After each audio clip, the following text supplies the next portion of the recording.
what we have prepared as collection measures, and if our traders don't comply, we enforce closures.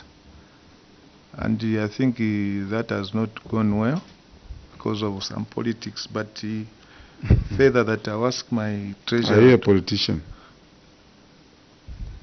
No, sir, I'm not a politician. Thank you. Treasurer?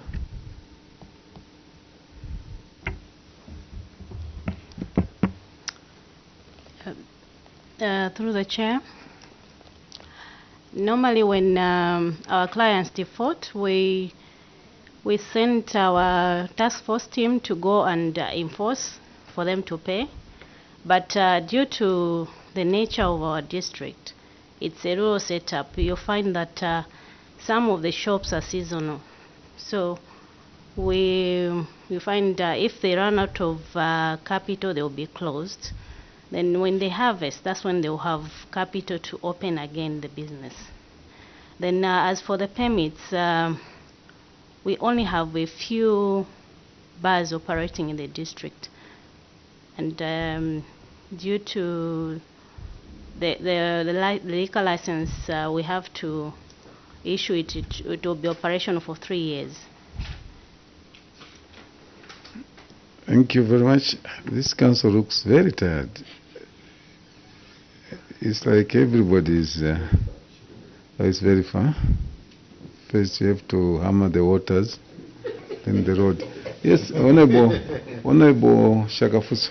Chairman, my question was on the lack of enforcement. You have the law, you have the officers. I'm aware about licenses, especially liquor. I didn't ask you about liquor license because I know those you only make money in the first year. And the second, third year, there's nothing because the license is for 3 years. Yeah. But I picked on number 5 because if you run a business, a restaurant, for example, without a health permit, and the council finds there's no health, you enforce, you close. There's a reason why a business must have a health permit, because you have to be satisfied that the food handlers, the place is conducive and habitable. And so if one doesn't have such permits, the council has got the authority to close. And when you shut down somebody, they'll be forced to come and pay 1 hour or minutes after that. And so I'm wondering why you're having challenges when you have powers to enforce the laws. Why are you failing to enforce the laws?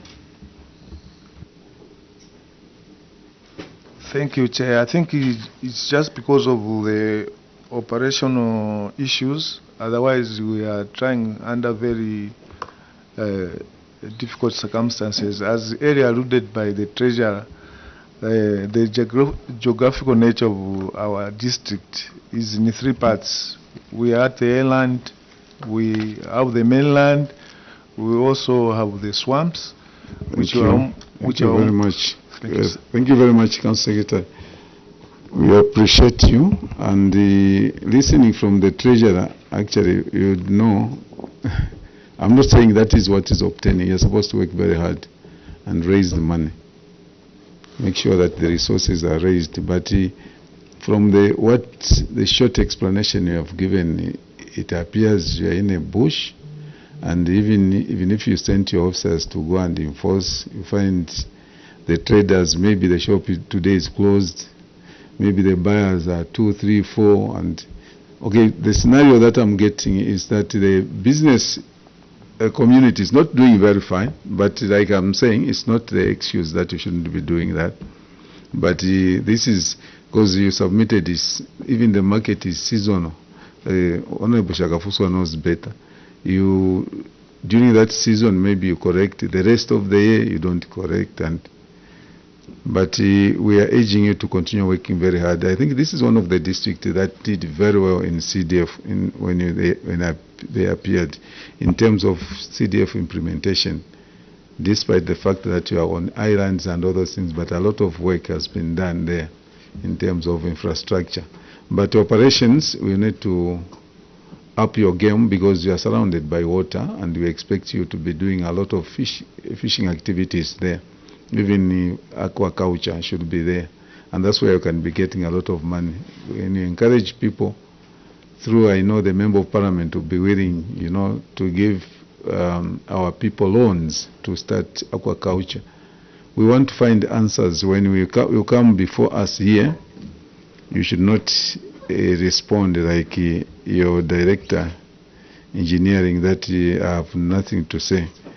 We want to get answers from you. We wish you well, and at this time we appreciate your appearance, but urging you to continue working very hard. May I withdraw the immunity that was conferred on you and allow you to travel back to Chirori. Thank you very much. Thank you very much, Chair. We appreciate your appearing before your committee. I was just listening on the radio this morning. You were on the radio. I've already removed the immunity. So if you say anything.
The National Assembly of Zambia will host the 14th Ordinary Session of the Plenary Assembly of the Forum of Parliaments of Member States of the International Conference on the Great Lakes region from 15th to 19th of April 2024 at Radisson Blu Hotel in Livingston.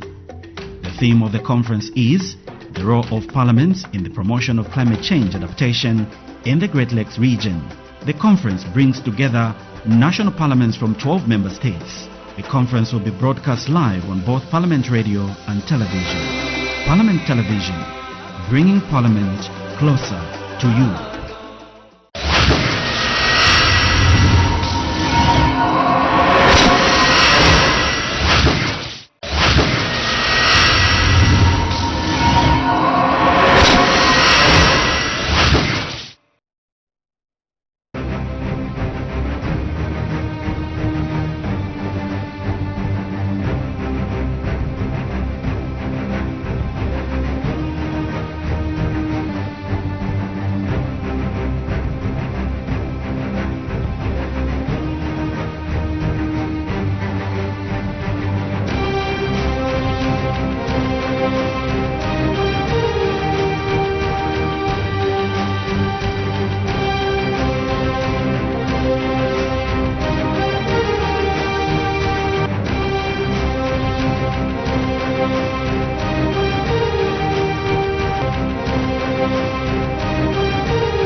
My eParliament mobile application. First, download the app on either Play Store or App Store and install. After installation, open the app.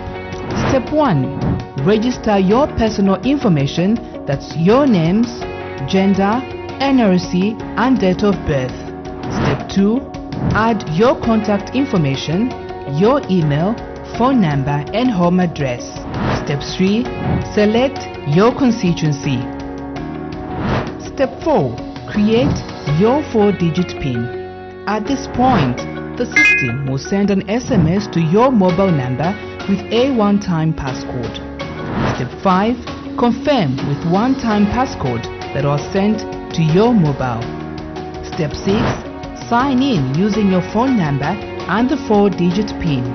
And Step 7. Create your submission and submit. My e-Parliament, bringing Parliament closer to you.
Thank you very much, Chair.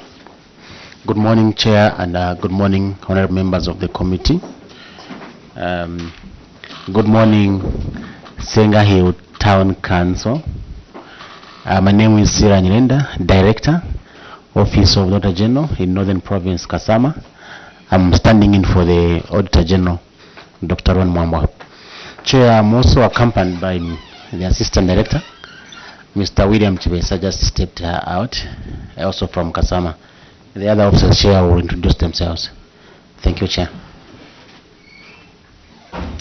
Good morning, Chair. Good morning, honorable members of the committee. Good morning, Senga Hill Town Council. My name is Alkim Ponela, Officer of the Auditor General, Kasama.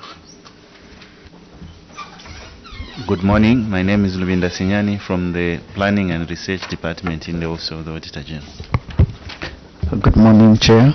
Good morning, honorable members. My name is Katloinde Matthews from the Office of the Control of Internal Audit, Minister of Finance and National Planning. Good morning, Chair and honorable members of the committee. Good morning, Senga Hills. My name is Oscar Nyarenda from the Office of the Accountant General, Minister of Finance and National Planning. Thank you, Chair. Good morning, honorable members of the committee. Good morning, Senga Town Council. My name is Mlenga Bright from the Office of the Clerk. Thank you very much. I invite you, Council Secretary, to introduce yourself and the colleagues to do the same. The other side, just down, the down button on the right side, yes. Thank you, Chair. My name is Trasolina Pranchunga, Council Secretary for Senga Hill. With the other officers that have accompanied me, they will introduce themselves. Thank you, Chair.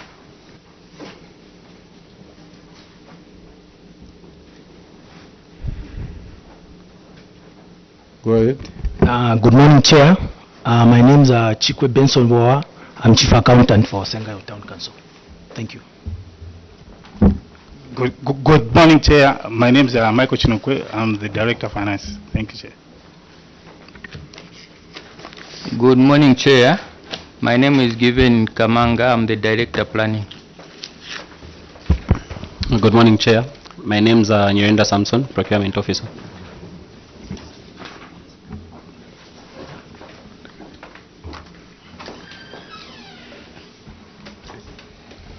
Good morning, Chair. Phoebe Tsuno, Internal Audit.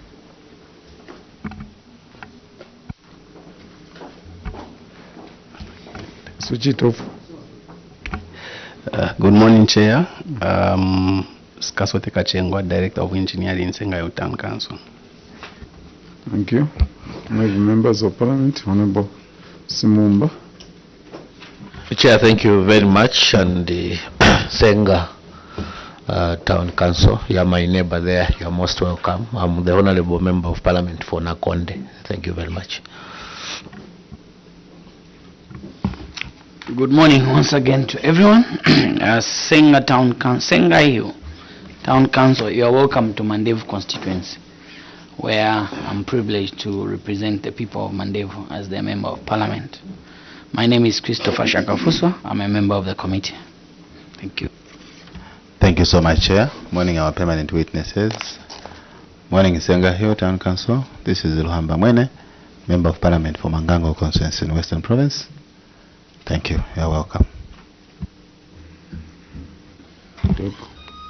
Thank you, Chair. Morning, Senga Hill. This is Honorable Dr. Aaron Mwanza, Member of Parliament for Kaumbwe constituency of the Petauke district in the Eastern Province. You're welcome to your beautiful committee. Honorable Mutelo. Honorable Mutelo.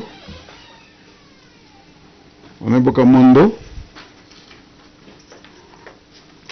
Witness, my name is Mulunda Darius, Member of Parliament for Siavonga constituency, and I'm the chairperson for your committee, the Committee on Local Government Accounts. Witness, you are conferred with immunity when you appear before any parliamentary committee under Cap 12 of the laws of Zambia, which members enjoy in the main house, that whatever you say during our interaction will not be used against you. However, if you choose to mislead this committee, your committee, the same Cap 12 will be used against you.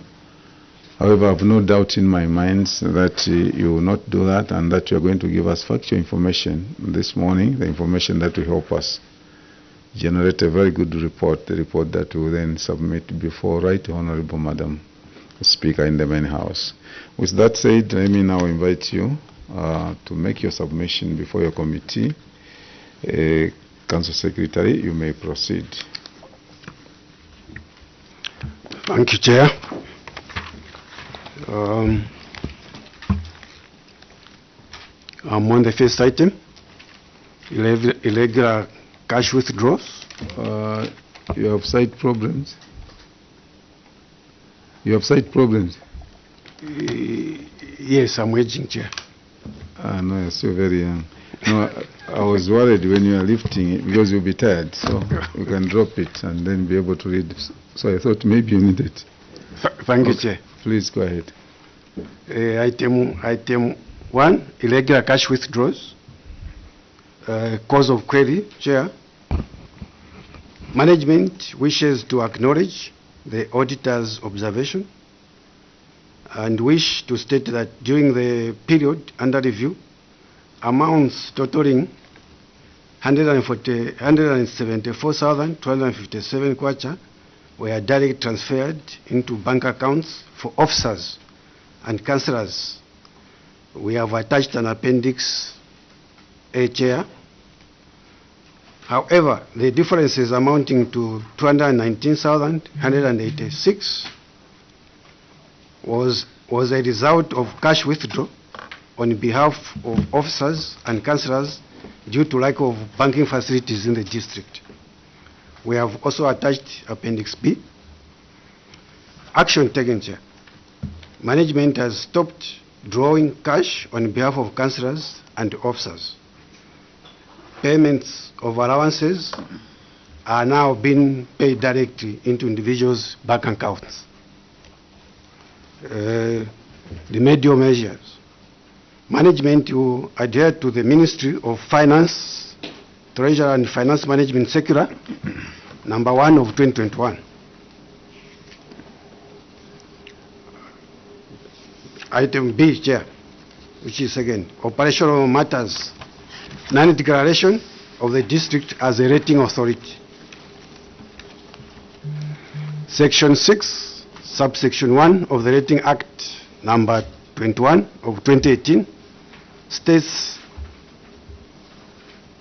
sorry Chair, I'm supposed just to read the separate. Yes. Non-declaration of the district as a rating authority. Cause of query, Chair. Management wishes to acknowledge and admit the non-declaration of Senga Hill Town Council as a rating authority since it was established on 3rd June 2016. Action taken. The Council applied to the Ministry of Local Government and Rural Development to be a rating authority as per letter dated 11th August 2022, and the Ministry noted receipt of application and advised the Council to wait until necessary processes are completed as per letter dated 15th September 2022 with reference number MLG RD/54/8/7. We have attached Appendix C, Chair. Remedial measure. The Council will continue to engage the Ministry until the local authority is declared a rating authority. Next item, Chair. Management of Local Government Equalization Fund and unauthorized investment of funds. Management response. Cause of query.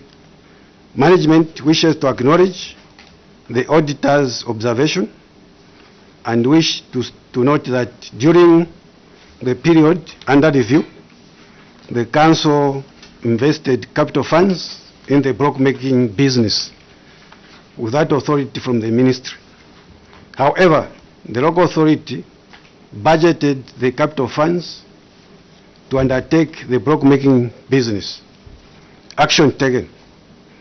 Management has attached the approved 2022 budget summary for the year under review and the ministerial circular dated 22nd February 2022, including extracts of council minutes where the approval of additional funds of 265,200 kwacha were allocated.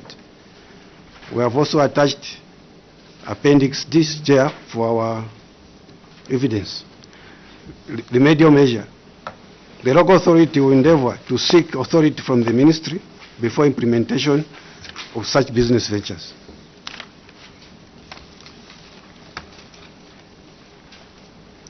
Budget performance, Chair.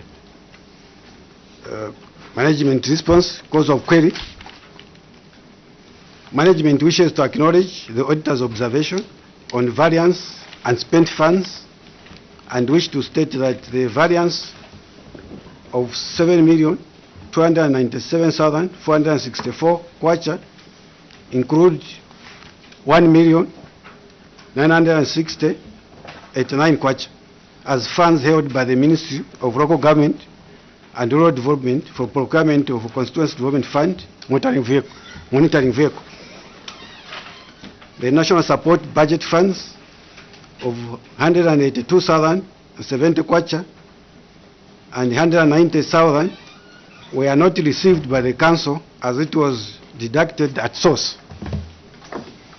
The projected service charges and premium related income budgeted for amounting 3,063,167 was not collected due to low demand for sale of fruits in the planned areas, and the balance of 1,902,142 kwacha other receipts, that is revenue sale of blocks, as the revenue was not realized during the year under review due to challenges of commencing the block making venture.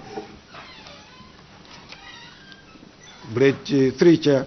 The unspent balance of 19,953 kwacha consists of community projects for Constituency Development Fund amounting to 13,531,749.2, which is disaster funds amounting to 676,587 kwacha 46, loans amounting to 2,706,349,084 kwacha. Boarding secondary schools, bursaries and skills. Development fund amounting to 2,665,740. Sorry, Chair. Development fund amounting to 2,165,748 kwacha 20 ngwe. And unprocessed personal emoluments for the month of December 2022, which were processed in the following year, 2023, amounting to 878,718 ngwe. Action taken. Community projects and spent funds 13,531,742 kwacha. Expenditure to date 12,693,093 kwacha 91 ngwe. Unspent balance of current 838,655.29 ngwe. Yes, you can skip that one. Thank you, Chair. We move to community projects, Chair. No, you go to the local authority. You continue their reading. It's just the table that I wanted you to skip. Oh, thank you, Chair. Yes. Thank you, Oh, Chair. yes, community projects, yes. Thank you for your guidance, Chair. The local authority wishes to inform the committee that the current unspent funds amounting to 838,655.29 ngwe is for the following reason as underlisted. Running projects, Chair 3, funds for defect liability period, 5%. Then we have disaster project. The local authority wishes to inform the committee that the unspent funds amounting to 249,841.15 kwacha is for a disaster running project, and the balance of 100,158 kwacha 85 ngwe is for unseen disaster, totaling to 350,295 kwacha. Boarding secondary schools, bursaries and schools development. The local authority sought authority for a variation of 1,077 kwacha 748,020 ngwe from unutilized funds for boarding secondary schools. I should think that is a CDF issue, not so? Yes, Chair. You came here for this again, so you can skip this one. Okay, thank you. We can go to failure to insure motor vehicles, Chair. There's a table there. Cause of credit.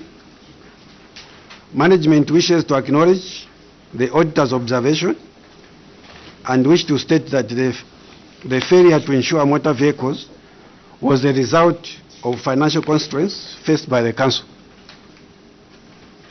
Action taken. Chair. Management has started insuring motor vehicles and motorbikes upon entering into credit agreement with Zambia State Insurance Corporation, and the payment have been made towards the insurance policy. We have attached Appendix G, Chair, for reference. Remedial measures. The Council has put up mechanism in place to ensure that the revenue base is broadened to increase the collection efficiency in order to improve the payment of insurance policy for the motorbikes and motor vehicles.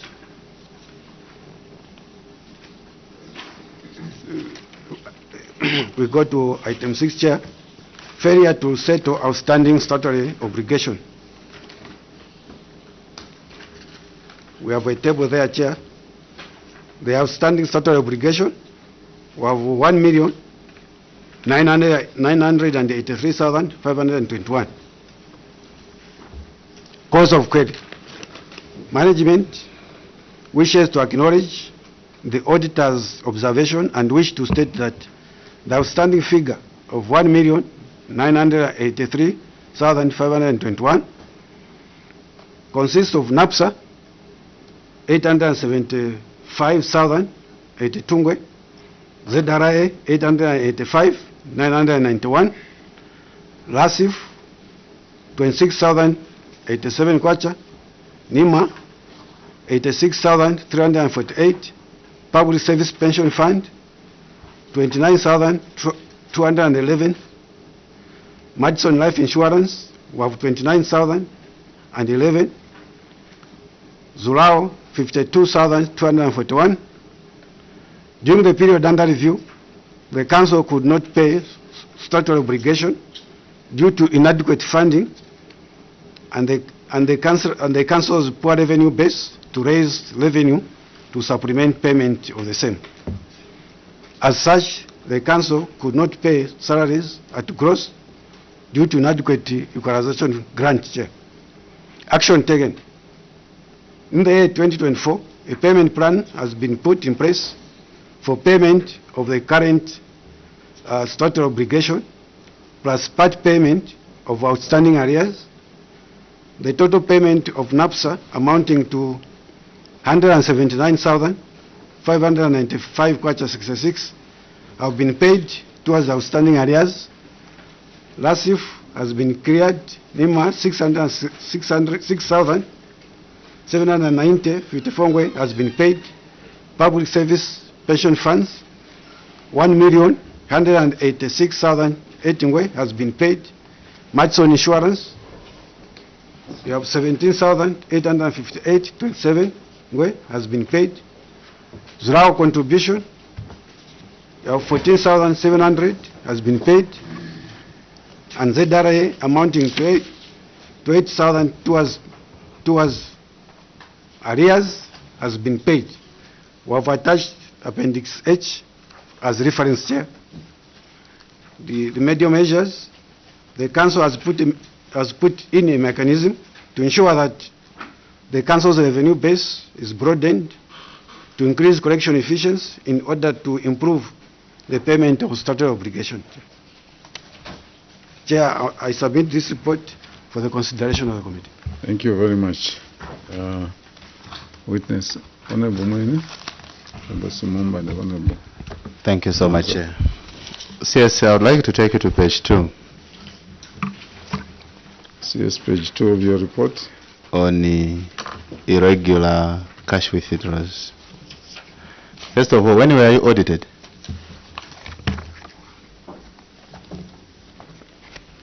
Treasurer. Through the Chair, we were audited in May 2023. Okay. May 2023, Chair, they were audited. The CS is very much aware of this Ministry of Finance circular that was circulated in 2021, that you are not allowed to make a direct withdrawals and so on. Instead, you were supposed to be crediting the accounts for the beneficiaries, be it for fuel and any other expenses. Why did you, as a council at Senga Hill, decide to go against the law that you are very much aware of? I submit, Chair. Yes, Honorable. Yes, Chair, on the same, because the money that is involved, at first it was 393,444, but we're talking about 219. I wanted to hear the comment, Chair, from the internal auditor. What was the comment when he was seeing that accountable interest was being used, which is against the secular? Second, Chair, on Appendix A, I'll take you to Appendix A, page, there is 1, 2, 3, 4, and 1, 2. Travel logistics on Appendix A. Are you there, Chair? Yes. On Appendix A, yes. Page 2. Page 2. There is page 1, 2, 3, 4, then 1 up to 5, then 1, 2. Yes. Where there is the travel logistics. What? Travel logistics. Logistics. There is page 1 up to 5, then 1, 2. 1, 2. There is a memo there, Chair. Yes. And there is the travel logistics. And when you look at the beneficiaries, I'm on number 3, Human Resource Officer from the Ministry of Education. And also number 4, Human Resource Officer, Mbala General Hospital. And also on Izalau, Chairperson. I wanted to find out why the council had to finance these officers who are not a part of the council.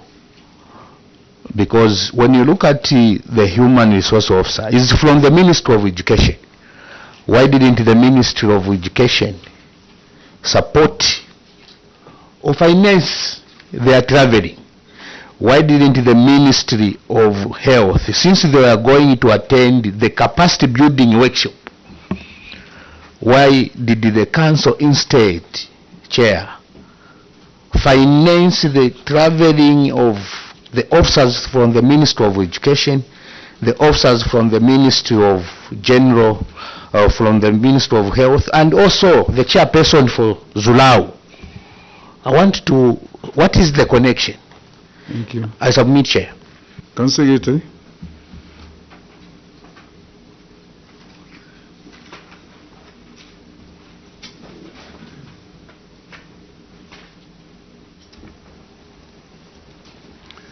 Thank you, Chair.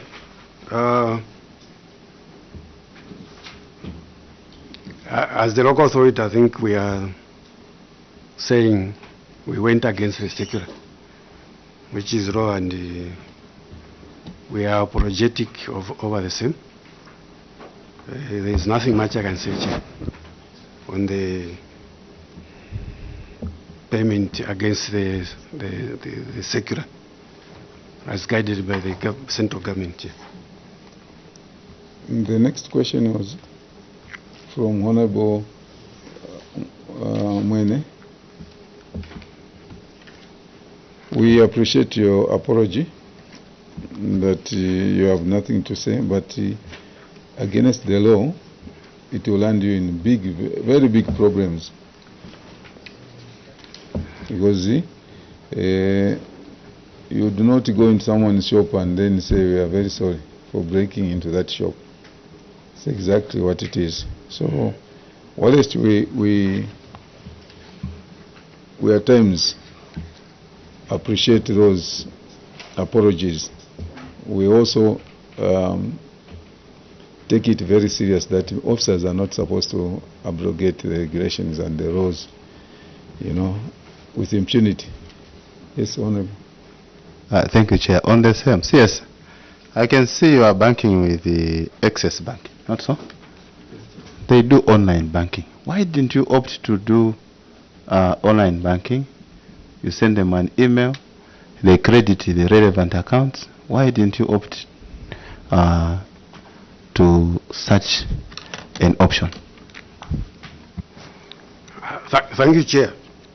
We have tried the online banking. Currently, our district has a poor network system. it has been failing us together with the bank. I think for more details, I think my treasurer can add some. Chair, my questions haven't been attended to, the internal auditor and also why they had to fund the Ministry of Health officers and also Ministry of Education officers. I submit. Thank you, Chair. This was a circular for the establishment of Human Resource Committee by the Local Government Service Commission. These are members of the same committee that were being oriented, Chair.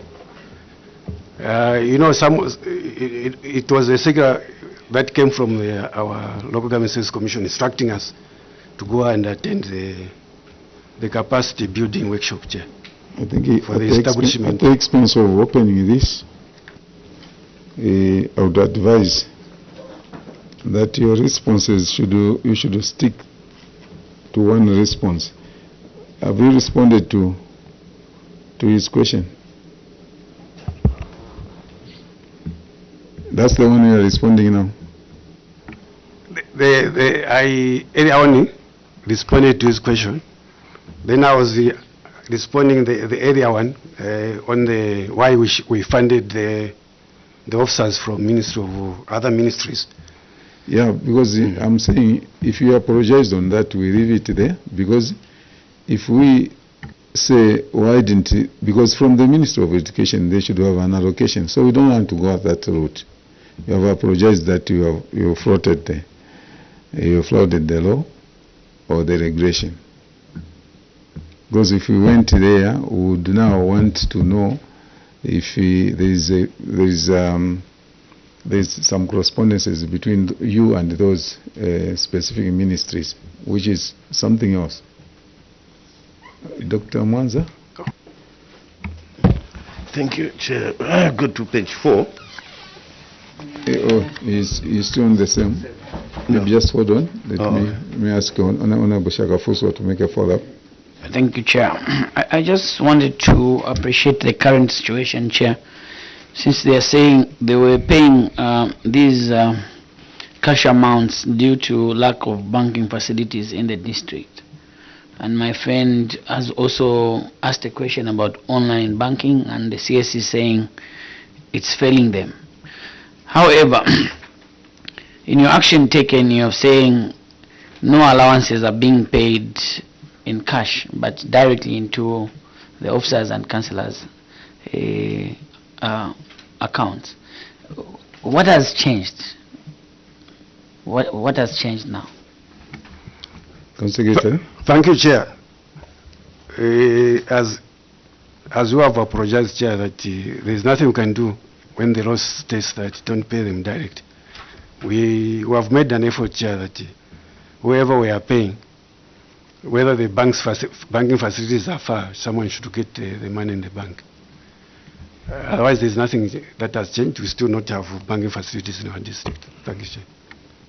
Thank you. Honorable Mwanza? Thank you so much, Chair. We go to page 3. That is unauthorized investment of funds. Council invested... Page 3? Yes. The council invested part of the 20% of the local government equalization fund in purchasing a block making machine that costed 461,190. Purchasing this block making machine, they contravened the law by not seeking authority from the minister responsible for finance to invest the funds in a business making venture. Council has escapated that this block making machine was budgeted for under council, and when I look at the appendix D 1 to 4, I don't see any resolution as to the purchase of this machine. Secondly, the Council has also allocated additional funds of 265,200 kwacha. My question is this allocation of 265,200 kwacha to the same block making machine, and what component of expenditure is this fund supporting, and why is the authority to seek additional funding when you already in contravening the law by not seeking authority to invest in a block making machine? Secretary. Thank you, Chair.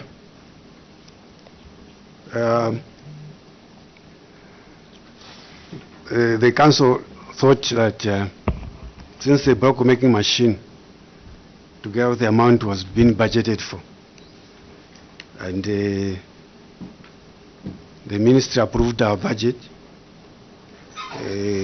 didn't realize that we needed to take a further step, that we needed to be authorized before we can commence our business. What am I saying, Chair? We accept our weakness, Chair. So the additional funding, 265, the honorable member wants to know from which vote are you going? Where are you getting that one? Director of Finance. Where would you get that man? Thank you, Chair. After the budget was approved, after we included the initial amount of the budgeted figure of the block making machine, yes. Upon the approval by the Ministry, the equalization grant was increased, Chair. So this is where we adjusted the capital component of a 20%, where we allocated for additional funding under block making and the stores office, Chair. I submit. So it was going to come from local government equalization fund? Yes, Chair, the 20%. Okay, switch off your mic. Dr. Manza? Thank you, Chair.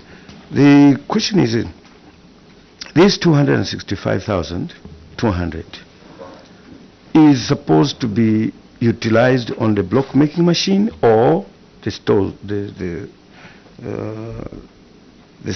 store's office project?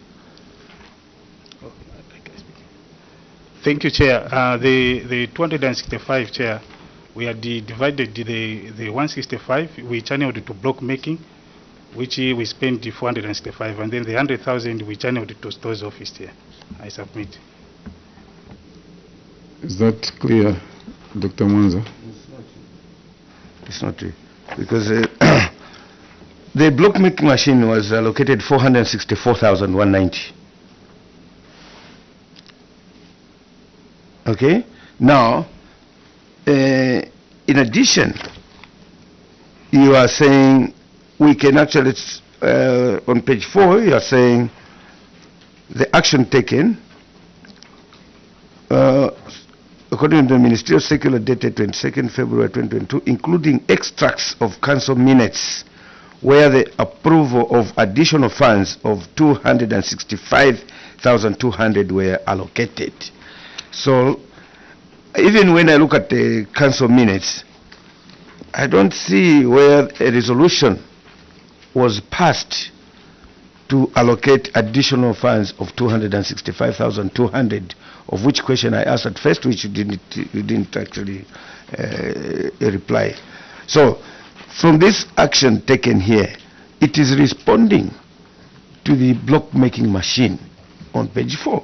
So now you are saying this 265,200 was part of it was allocated to the block making machine, part of it was to the store's office. Where is the proportion, the allocation, proving your allegation? Treasurer? Thank you, Chair. On the same appendices, Chair, on page 5, we have the extract.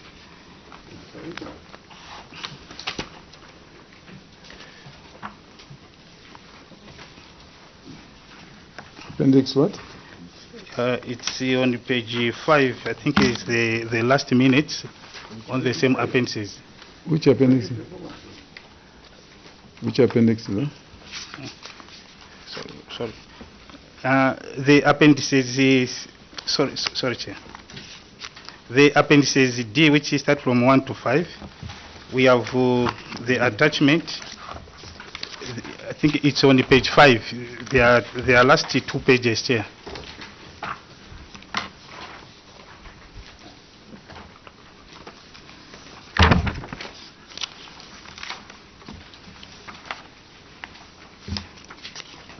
The last 2 pages.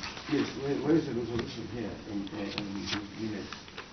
Where you are located 365.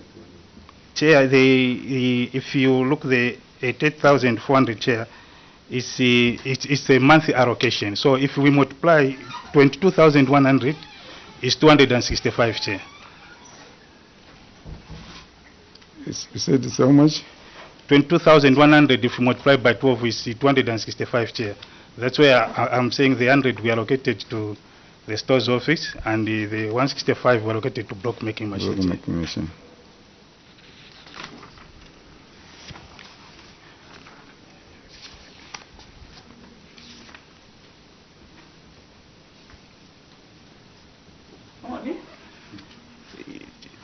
Chair, I'm saying after the increase of the equalization, the first equalization it was 706, it was increased to 817.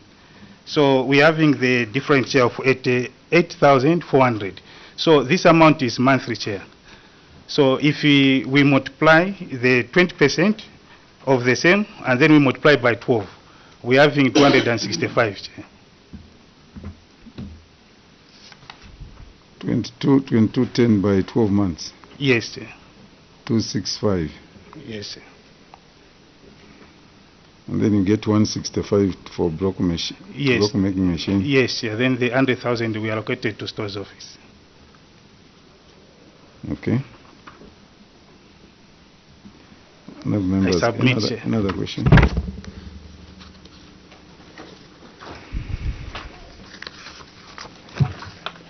Thank you very much. Senga Hills, we expect that machine to start running. We expect you to start making money out of that. I don't know how many business ventures you have as a local authority there. Do you have a guest house? Thank you, Chair. The guest house is under construction. Do you have a guest house? We don't have. Do you have a track in? We don't have, Chair. On a highway like that, at Senga there, you don't have a highway. So how much do you collect as locally generated revenue, Senga, per month? Treasure. Yeah,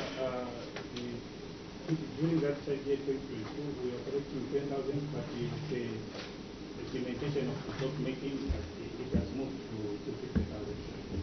And what is the main source of your revenue? Chair, the main source is the grain leaf, Chair. Thank you very much. Senga Hills, we want to appreciate your appearance before your committee. We can only encourage you to work very hard. These gaps that are seemingly, widening should be narrowed, and you must work to make sure that you generate a lot of resources. I've just hinted to you two revenue streams: the guest house, the track in. People would want to rest in between Kasama and Mbara and Pulungu. You are strategically, located there. So you should be thinking on those lines. At this point, let me withdraw the immunity that was conferred on you and allow you to travel back to Senga. Thank you very much. You are free to leave. Thank you, Chair.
Assembly of Zambia will host the 14th ordinary session of the Plenary Assembly of the Forum of Parliaments of Member States of the International Conference on the Great Lakes region from 15th to 19th of April 2024 at Radisson Blu Hotel in Livingston. The theme of the conference is the role of parliaments in the promotion of climate change adaptation in the Great Lakes region. The conference brings together national parliaments from 12 member states. The conference will be broadcast live on both Parliament Radio and television. Parliament Television, bringing Parliament closer to you. My eParliament mobile application. First, download the app on either Play Store or App Store and install. After installation, open the app. Step 1. Register your personal information, that's your names, gender, NRC and date of birth. Step 2. Add your contact information, your email, phone number and home address. Step 3. Select your constituency. Step 4. Create your 4-digit PIN. At this point, the system will send an SMS to your mobile number with a one-time passcode. Step 5. Confirm with one-time passcode that was sent to your mobile. Step 6. Sign in using your phone number and the 4-digit PIN. And Step 7. Create your submission and submit. My eParliament, bringing Parliament closer to you.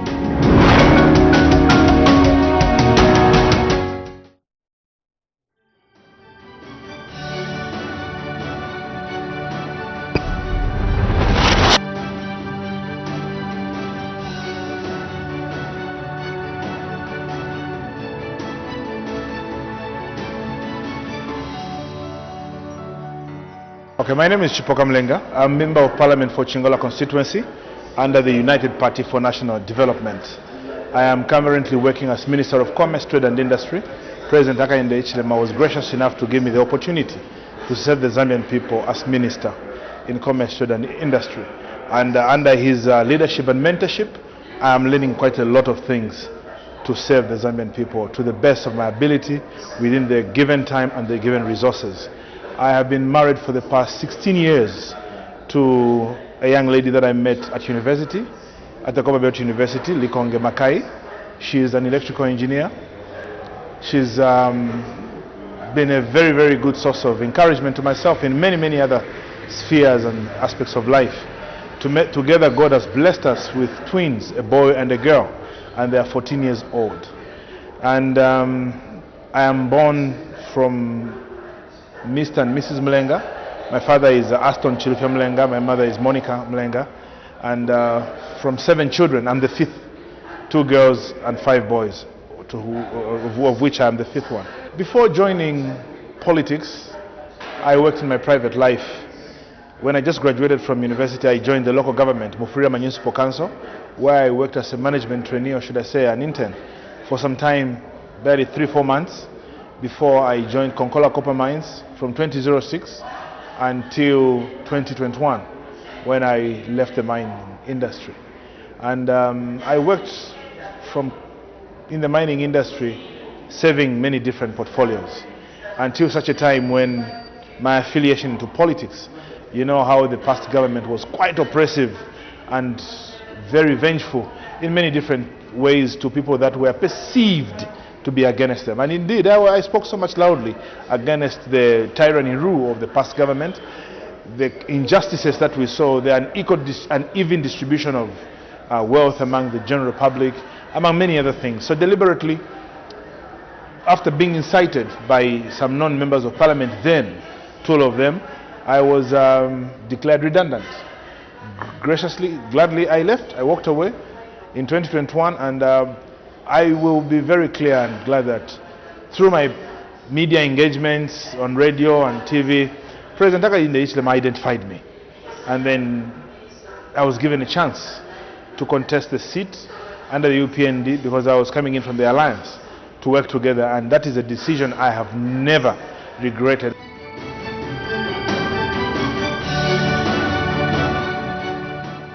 But my constituency is a very cosmopolitan constituency in terms of creed, ethnicity and religion. You know, it has got rural communities, it has got peri-urban, and it has got urban communities. It is the biggest in population constituency on the Copper Belt. It has got a registered number of almost 100,000 people. This is in the 90,000, almost 100,000 registered number of voters, and I'm very optimistic that in the coming elections it will be even more. So this is an election that you really have to pay particular attention to the needs of the people, because the needs that are in a certain ward are different from the needs in a different one. So you have to pay particular attention to the needs of each constituent ward and give development based on their customized needs. And it has been made easy to provide this development by the enhanced CDF by the President that he has given us, which is being released on a timely basis.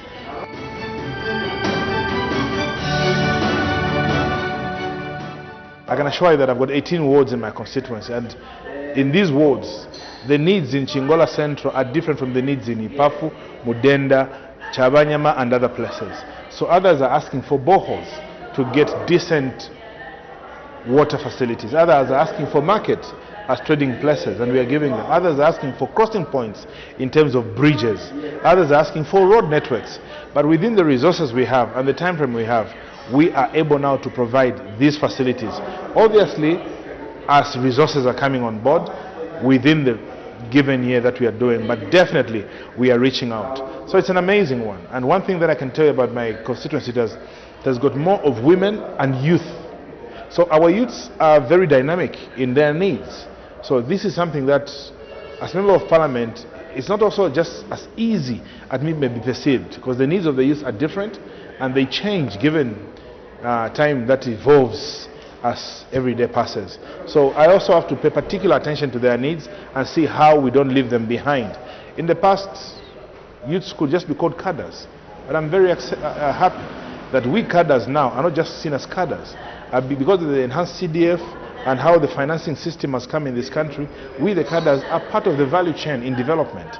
We are given opportunities not only to lie in the streets and wait for members of parliament to give us squatches and coins. We are beginning to participate in the project that CDF is providing, but contribute and also be engaged in educational facilities like the grants that are being given for training plumbers, teachers, and many other people.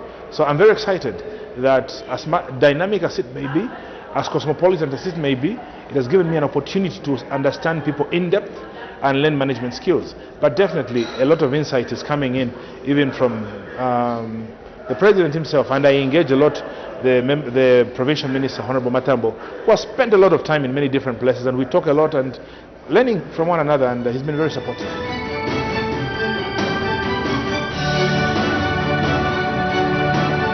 We have to believe in the system, and collectively as a team we will achieve. We have to understand that we used to struggle in the past just to get water to run from a borehole that was sunk by government at Chwempala was something that was never heard of. Today we have done it. We are talking about Munsenga, which had a health facility which was running from 7 o'clock to 14 hours. Now with enhanced CDF, we are putting up a mortuary and a maternity wing facility where our women can receive decent health maternity facilities, among many other things. So all I can tell the people of my constituency is let's keep engaging. Even from the criticism that is coming on board, we are drawing lessons, and collectively we will do something that will change our living standards. Look at Fipuya Bridge. It is always a river when it rains and people cannot cross to the other side. Others who have to, our women have to undress, our young boys have to be swept away just to move into those facilities. But we are going to put up a state-of-the-art bridge where two cars can cross past each other. Trucks that are carrying food and farming input can cross. We are going to do this together, and we are not going to leave anyone behind. So my message to the people of Chingola constituency, starting from Munsenga all the way to Chwempala up to Mudenda, we will march together, we will do and implement our projects together. I am very excited that when we look at our councillors, they are coming on together and we decide which projects we are going to do in each ward and how we are going to implement it. Thanks even to the commitment from the town clerk.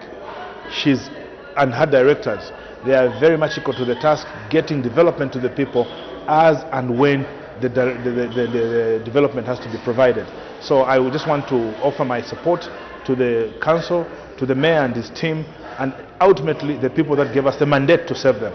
So collectively, the UPND is going to deliver in Chingola constituency and beyond many other places that we are residing in. Thank you very much.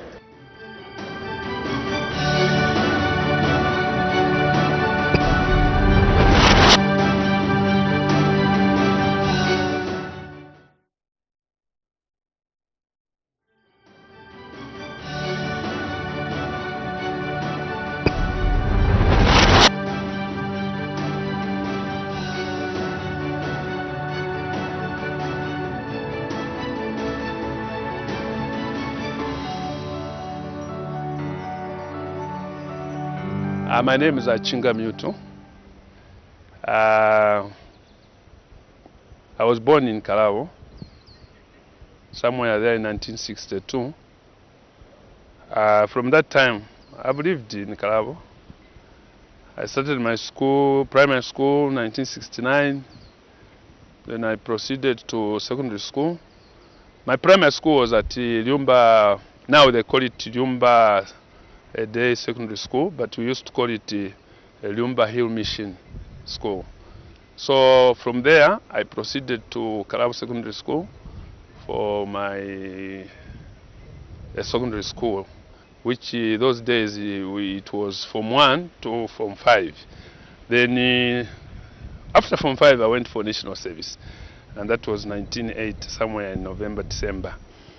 From national service, I proceeded to David Livingstone, where I did my primary school teaching, and I completed in 1985, and thereupon I started work. So I've been working as a teacher up to the time when I felt, I don't know what came into me, and I was bored with teaching. Somehow I was to attempt this other field, so I resigned from teaching and joined this political world.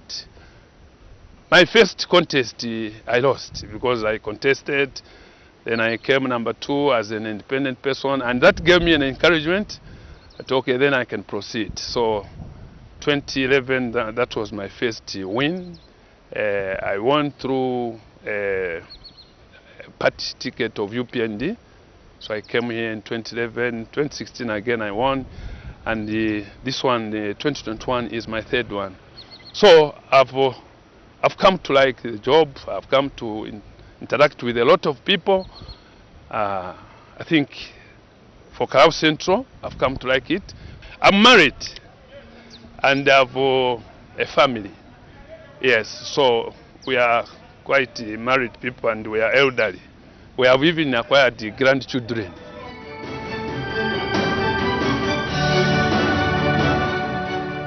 Kalabo Central, I classify it as a remote constituency.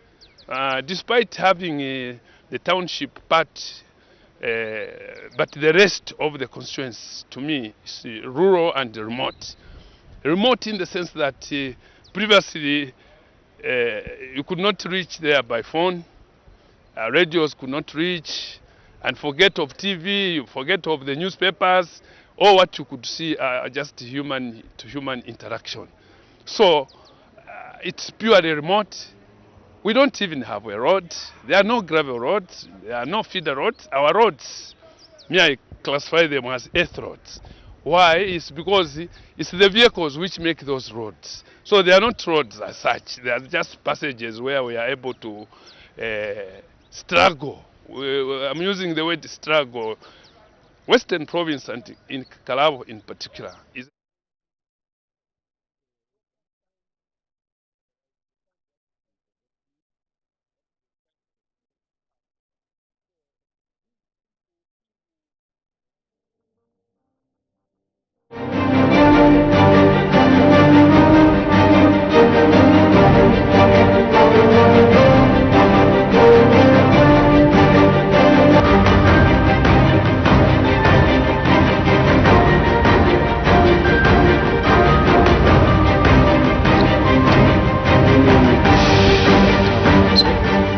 name is William Chivesa, Assistant Director, Kasama Audit Office. Thank you. Good morning, Chair. Good morning, honorable members of the committee. Good morning, Kaputa Council. Ponela Alik is my name, Principal Auditor, Office of the Auditor General, Kasama. Thank you very much, Chair. Good morning. My name is Luvinda Sinyani from the Planning and Research Department in the Office of the Auditor General. Good morning, Chair. Good morning, honorable members. My name is Katulwende Matthews from the Office of the Control of Internal Audit, Ministry of Finance and National Planning. Good morning, Chair and honorable members of the committee. Good morning, Kaputa. My name is Oscar Nyerenda from the Office of the Accountant General, Ministry of Finance and National Planning. Thank you, Chair. Good morning, honorable members of the committee. Good morning, Kaputa Town Council. My name is Mlenga Bright from the Office of the Clerk. Good morning. I'm Moses Chuba from Clerk's Office. Thank you. Council Secretary, I invite you to introduce yourself. Thank you, Chair. Good morning, everyone. Good morning, Chair. Good morning, members of the committee. Good morning, members from the other end, that is permanent witnesses. My name is Kuyoko Emias. I'm the Council Secretary for Kaputa Town Council. Of course, I'm not alone. I'm with my colleagues who will be able to introduce themselves. Good morning, Chair. Good morning, honorable members. My name is Luke Singara, Director of Finance, Kaputa Town Council. Good morning, Chair. Good morning, honorable members. My name is Mofia Choshi. I'm the Internal Auditor, Kaputa Council. Good morning, Chairs. Good morning, honorables. Good morning, senior members of staff. My name is Stephen Sakara, Director Engineering Services, Kaputa Town Council. Thank you very much, Honorable Shakafuso. Chair, I'm grateful. Good morning, everyone. Kaputa Town Council, welcome to your committee and Mandevu constituency in particular, where I'm privileged to represent the good people of Mandevu. My name is Christopher Shakafuso. Thank you so much, Chair. Good morning to you. Morning, our permanent witnesses. Good morning, Kaputa Town Council. Morning, the viewers out there and the listeners. This is Luhamba Mwene, Member of Parliament for Mangango. Thank you. Honorable Kamondo.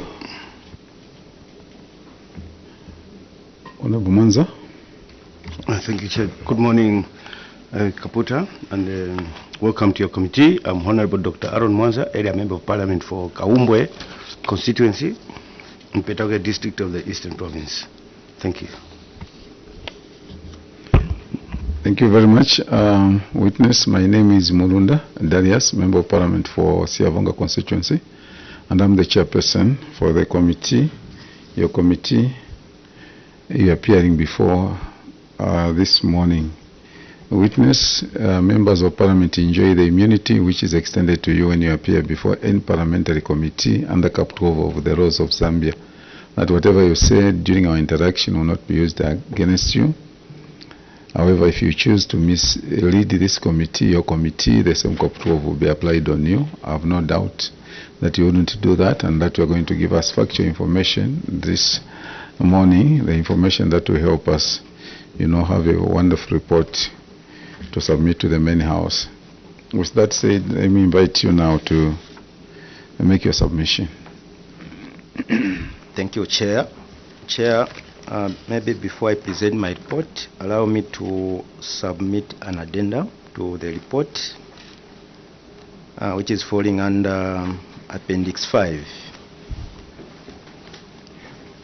Appendix 5, honorable members.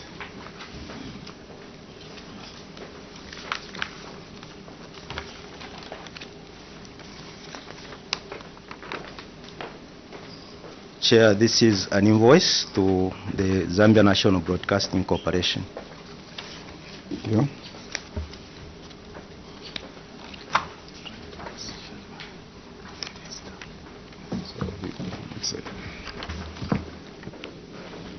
Yes. Are you done? You able to proceed? Thank you, Chair. Under A, specific audit findings, number 1, procurement of goods, services, expenditure, irregular cash withdrawals. Management response, cause of query. Management acknowledges the auditor's findings in that group interest of the 2,238 was paid to cater for payment of daily subsistence allowances and fuel for 2 officers and a driver who travelled to Livingstone to attend Zika annual general meeting. The amount in question was paid into one officer's bank account because the other officer and the driver had bank outstanding loans, and if allowances were paid direct into their bank accounts, the allowances would have been recovered instantly as monthly loan repayments. Action taken. Management wishes to report that it no longer uses group interest to pay allowances to officers and only pays direct into individual bank accounts as per Ministry of Finance, Treasury and Finance Management Circular number 1 of 2022.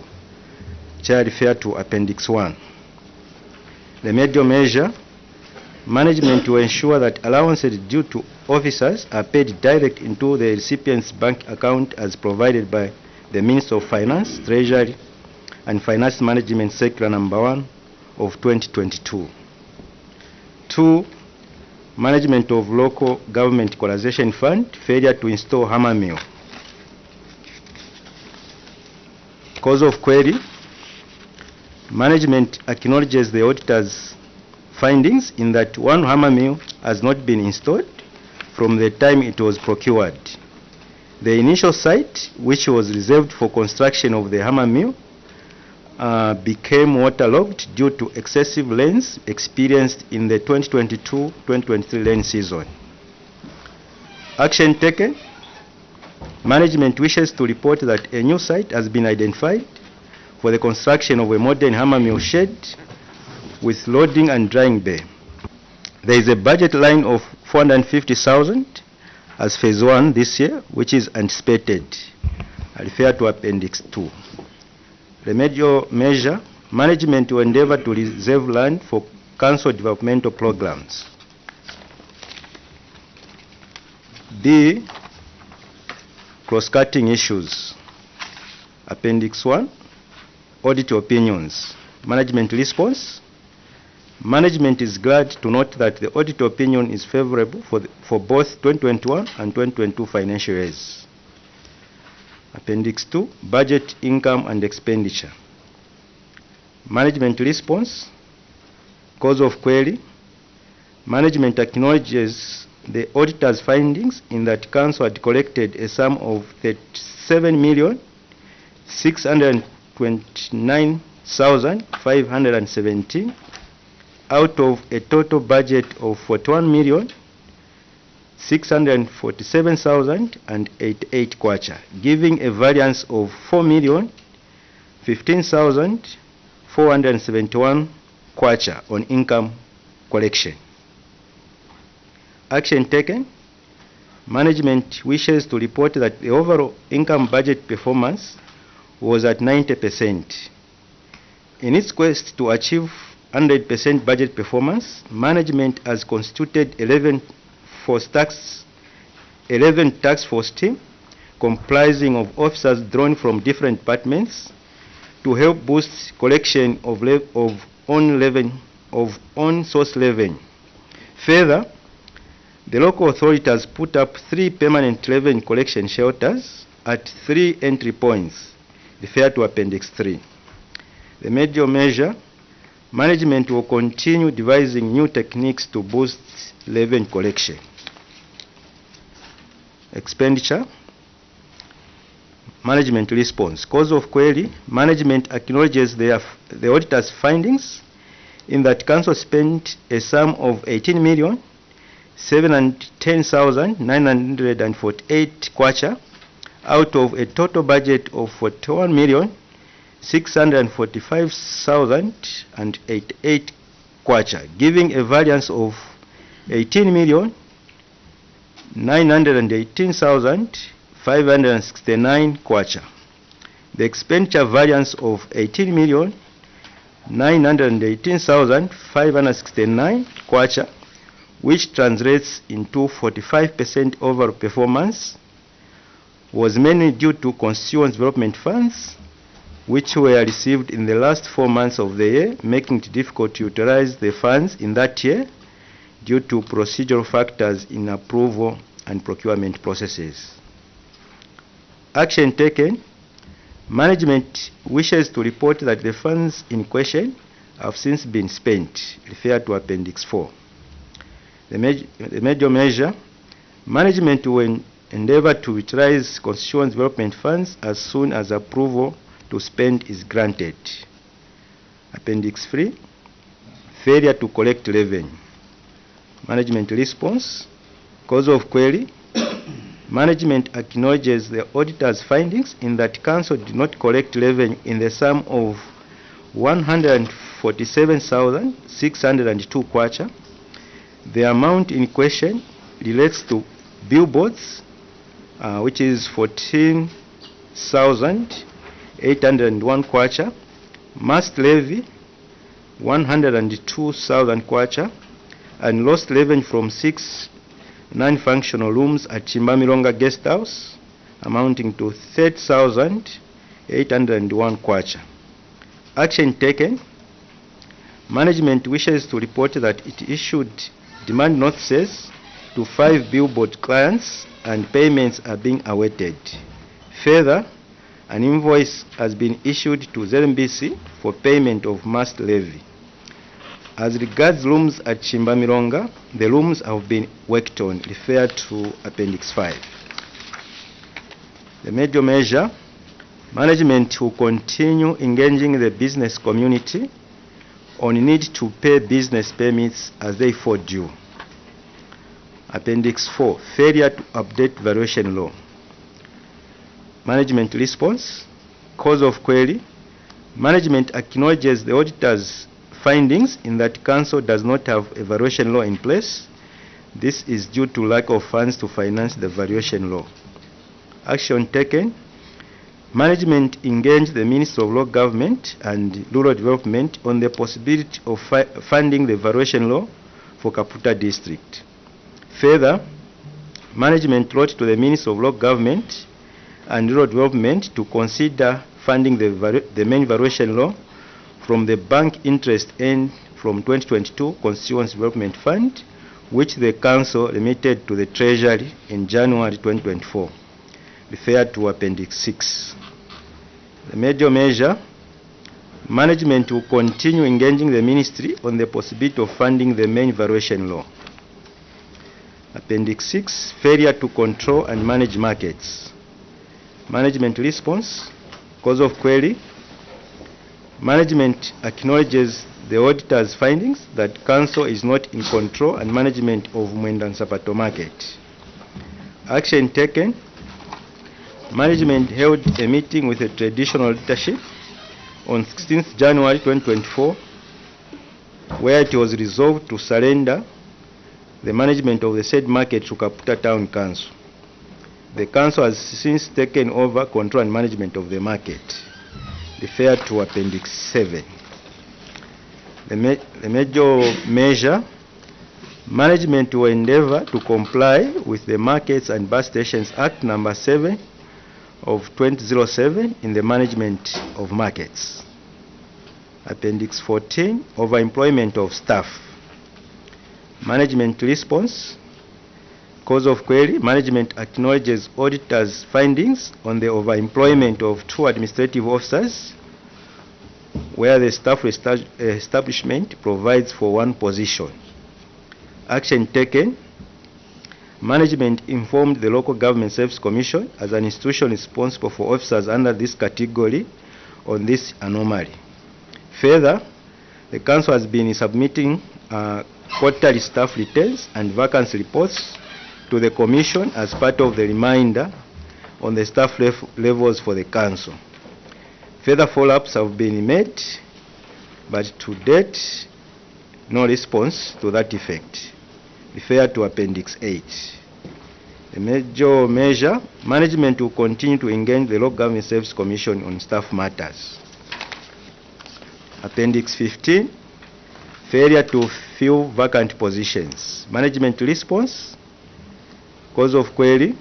Management acknowledges auditors' findings on failure to fill vacant positions. Action taken. The following positions have since been filled in: Director Engineering, Assistant Director Engineering, Town Planner, Assistant Public Relations Officer, Registry Supervisor.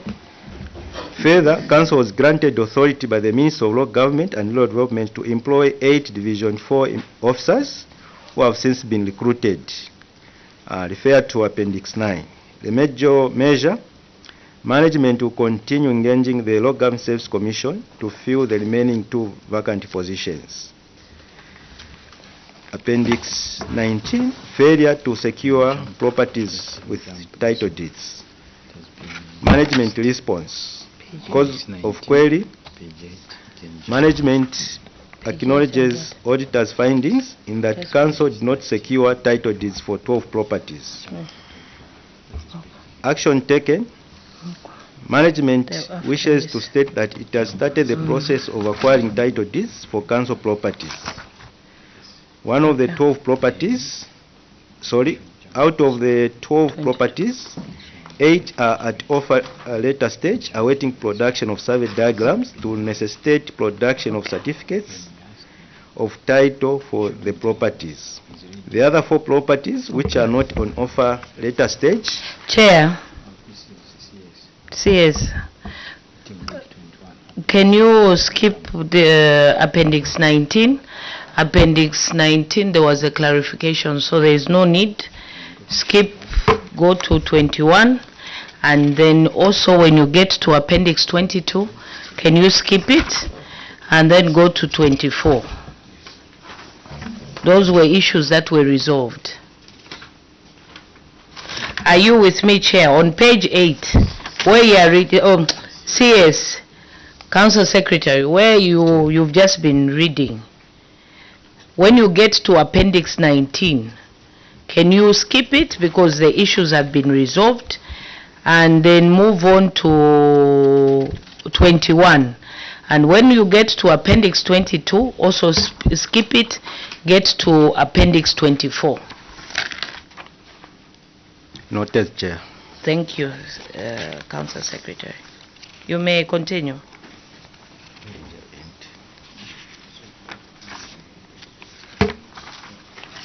Go straight to 21. Failure to insure motor vehicle. It's on page 9. Thank you, Chair. Failure, Appendix 21, failure to insure motor vehicle.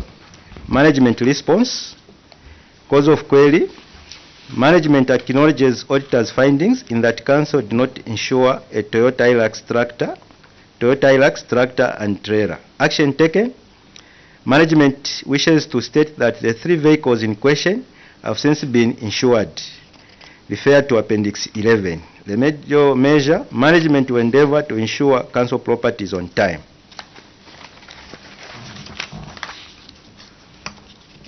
Chair, Appendix 24, failure to fence dump site. Management response, cause of query. Management acknowledges the auditor's findings in that the dump site was not fenced at the time of audit. Action taken. Management wishes to report that the maintenance of the dump site has commenced with vegetation control and creation of access roads. Council will next year make a budget provision for fencing of dump site, conversion from customary to state land. Refer to Appendix 13. The major measure, management will endeavor to safeguard the dump site by fencing it and putting up road furniture. Appendix 32, failure to settle outstanding statutory obligations. Management response, cause of query. Management acknowledges the auditor's findings in that Council had outstanding statutory obligations in the sum of 114,190.47 in Ngwe as at 31st December 2022, which comprised of ZRA 2,071,491 kwacha 96 in Ngwe, NAPSA 3,340,744 kwacha 76 in Ngwe, and LASIF 1,701,956 kwacha 75 in Ngwe. It must be stated that much of this debt is historical in nature, and currently the Council has no financial capacity to liquidate this huge debt. Action taken. Management wishes to report that currently it's up to date with monthly payments to NAPSA. Further, current last monthly payments are deducted at source from the Local Government Equalization Fund and remitted to LASF by the means of local government and rural development.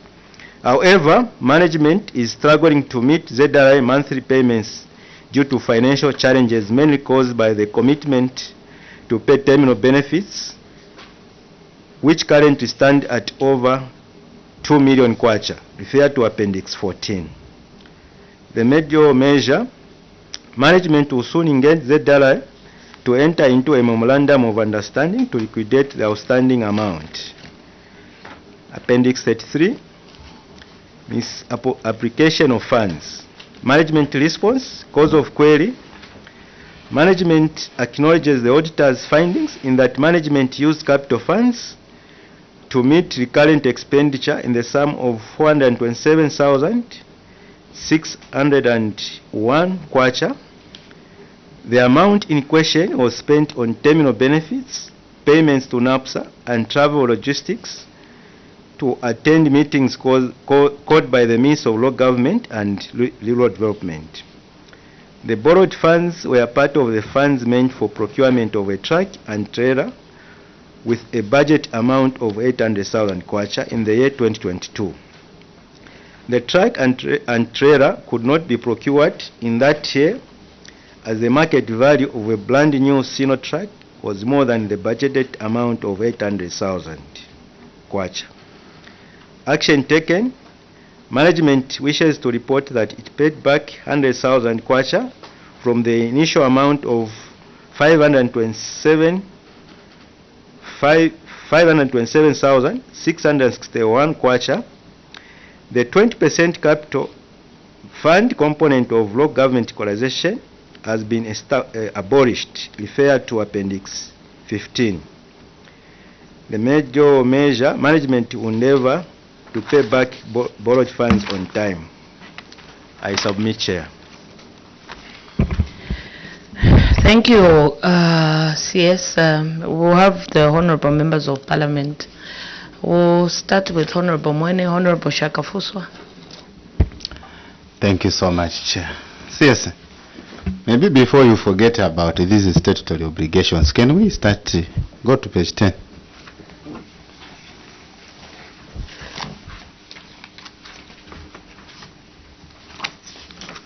I believe you are not holding that position as a mistake. And I should believe you were not appointed as CS by mistake. And you were not appointed not to go and sort out a single problem there in Kaputa. I should believe so. And as such, I'm wondering into why you should actually lament on the cause of query, to state that the last paragraph, the last sentence, you have said it must be stated that much of this debt is historical in nature and currently Council has no financial capacity to liquidate the huge debt. Who is responsible to source for finance to liquidate the Council's debt? If you as a CS can confirm that you are not able to do that. On the other hand, you are like contradicting yourself. Here you are stating that at least you are able to make some deductions for ZRA and trying by all means to make some, by management you are struggling to make payments, monthly payments towards these statutory obligations, who should find and source for funds, CS, to settle this huge debt? And at the same time, when are you expected to complete this payment? We know that it is historical, CS, but you cannot come in with that particular history and you want to leave it even much huger than you found it. No. When are you expected to finish off paying this? And thirdly, as a council, what do you think as a council management will be your sources of income to liquidate this debt? I submit, Chair. Thank you, Council Secretary. And maybe before you come in also, maybe let me also help my colleague here. Isn't there any source of revenue in Kaputa Council that you are collecting? And then I also see that you have said that you are finding it very difficult to pay the statutory obligation, like for ZRA. Those that are gotten at source, those are paid. And indeed the debt is historical.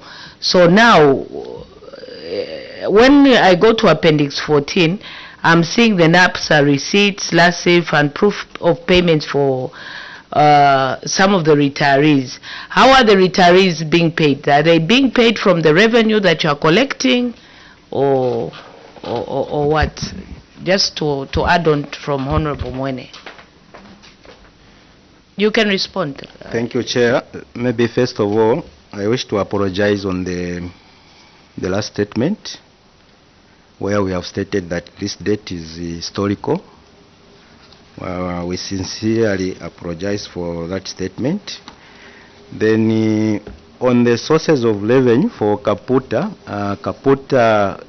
mainly we collect revenue through fish levy, because Kaputa, as you may be aware, it's more like a fishing district. The major source of income comes from fishing.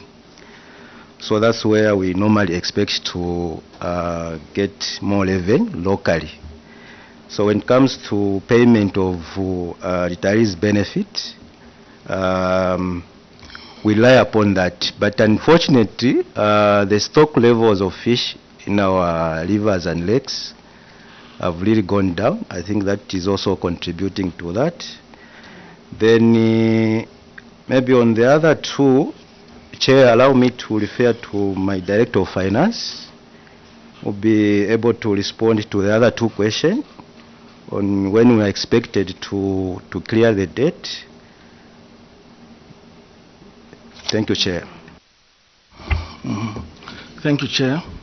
On the historical debt, like we said, the owner source local revenue is not enough.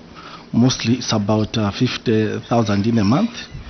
So as a local authority, we may not be able to pay this from our own resources. Maybe the only option is to appeal to the Ministry of Local Government for a bailout. And like we said, for these recent contributions, NAPSA, we are able to pay from the grant, local government consent grant. So we are up to date with the recent contributions.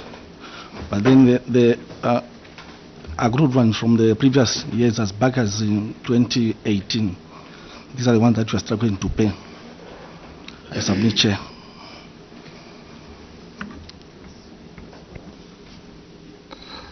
Thank you so much, Chair. I think this must be stated very clearly and to all the councils that we know that statutory obligations have been historically handled negligently in such a manner. The reason why CSs have been appointed is to sort out some of such history. Because, for example, a CS cannot come into office. He or she finds the debt on the statutory obligation is 7 million. And by the time they leave office, it is 14 million. What has that CS done? It is total negligence towards this responsibility. That's the more reason why we are coming out strongly, because it is your responsibility as CSS to sort out these issues. You are not just appointed to go and sit in those offices and just generate revenue and spend on these other expenses like fuel and allowances. No, you are supposed to sort out such serious matters like this. This contributes to the development of the economy. So you are contributing directly to the development of the economy in such a matter. That is the more reason why we are coming out this strongly to all the councils especially. Now, according to your council, you have never sat in simple terms, because it's like the CS is coming out differently and the Director of Finance is coming out differently.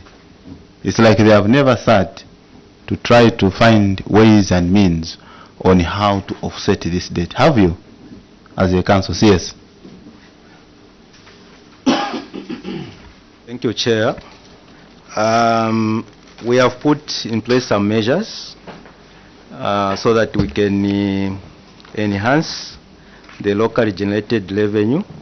And one of the measures, Chair, is where we have constructed the permanent revenue shelters in all the 3 entry points as you enter into Kaputa from different districts.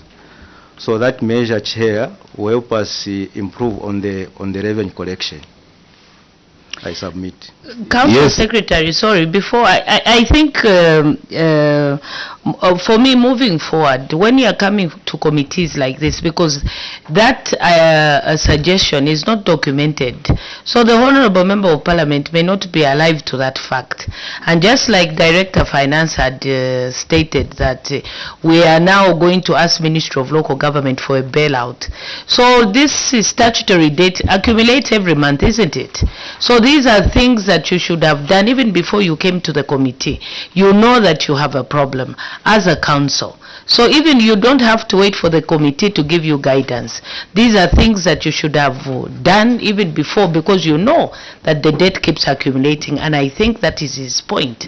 You find the debt was at 7 million, now it's going to accumulate to 14 million because of lack of trying to make efforts to reduce the debt itself. So, Council Secretary, can you look into that? You know, and when you come, you speak off cuff without proper documentation. It gives the honorable members of Parliament who are scrutinizing your council a lot of doubt. These are things that should have been documented, and these are things that should have been dealt with before even coming to the committee. So maybe we'll have Honorable Shakafuswa. Chair, mine is on the next page, on page 11. Where the council decided to use 427,000 of the equalization fund 20% capital component without authority from the ministry.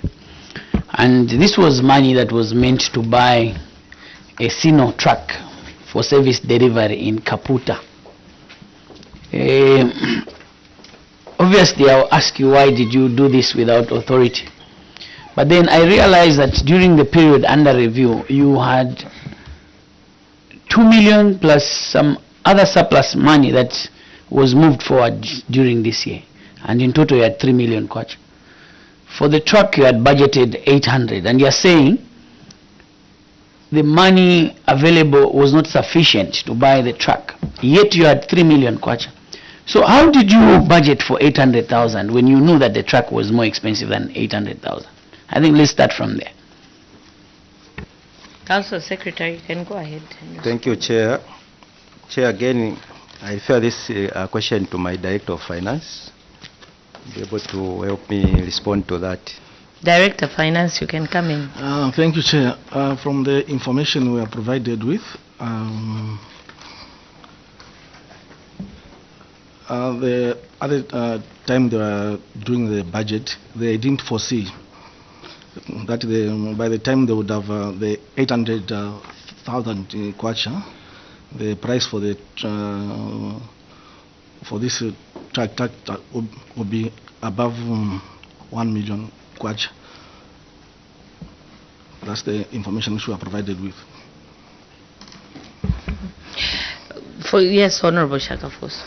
I factored in that response in my question, because I'm saying, yes, they didn't foresee, because you're trying to run away and tell us you were not there. But what I'm saying is, you have 3 million kwacha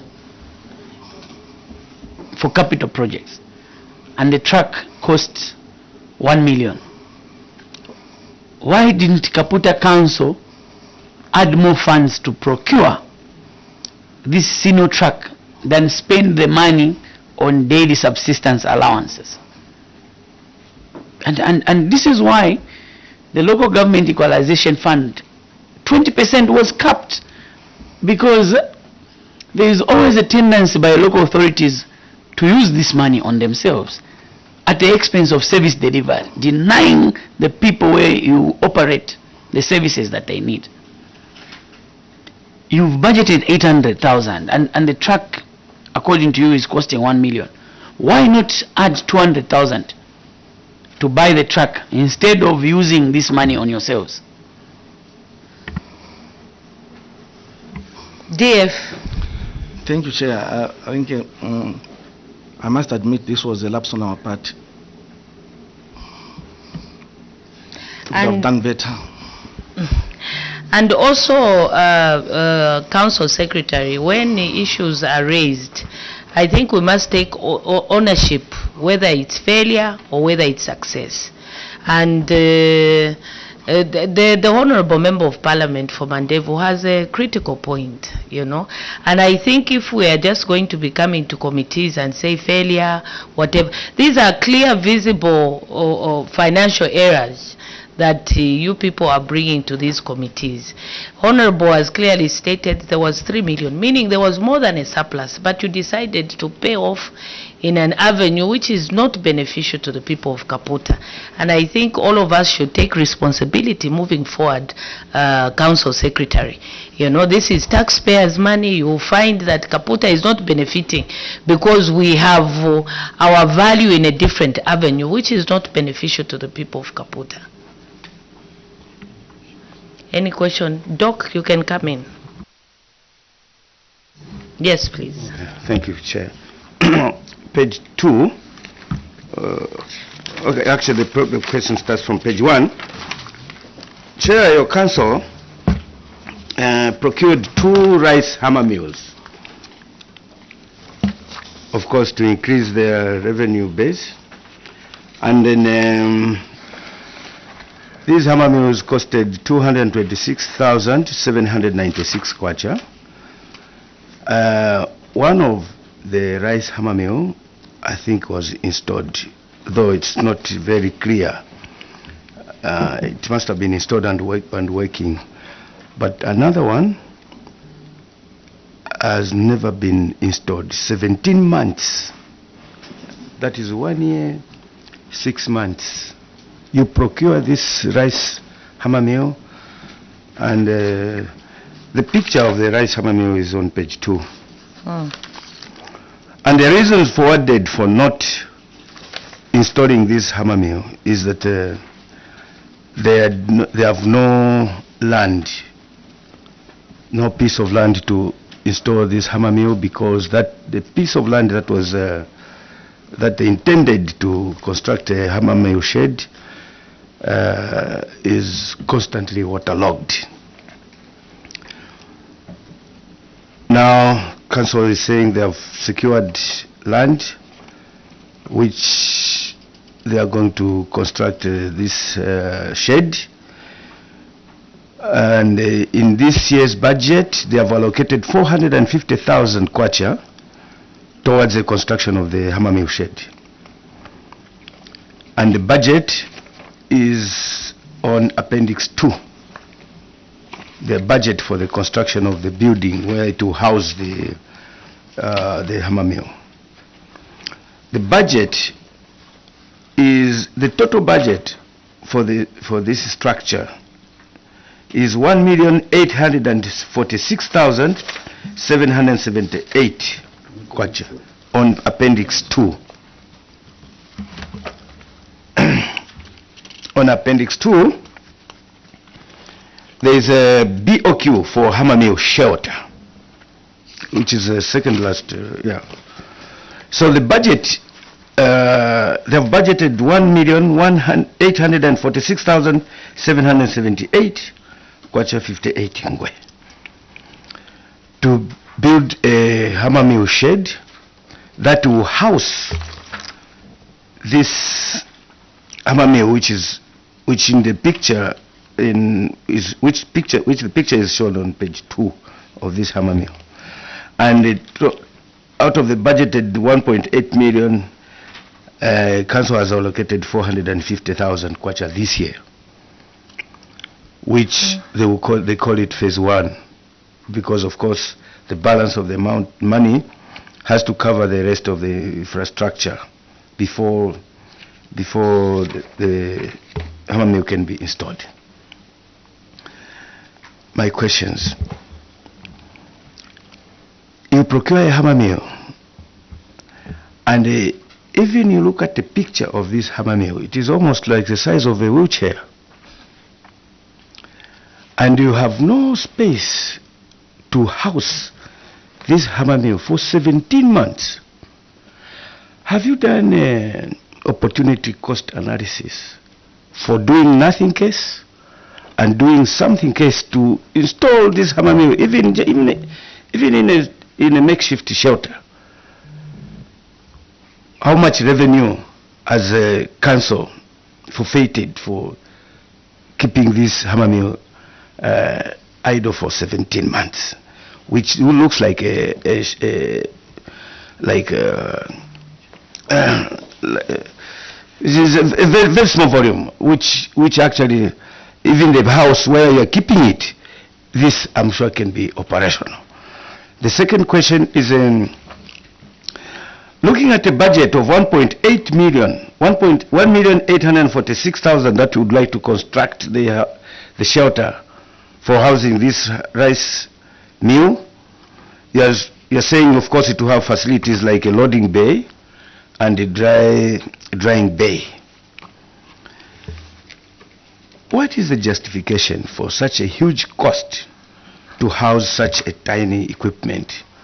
And I know for sure a loading bay and an offloading bay is nothing that can just cost. It's just like a loading bay. It just looks like a dry pit where you park your car and as mechanics.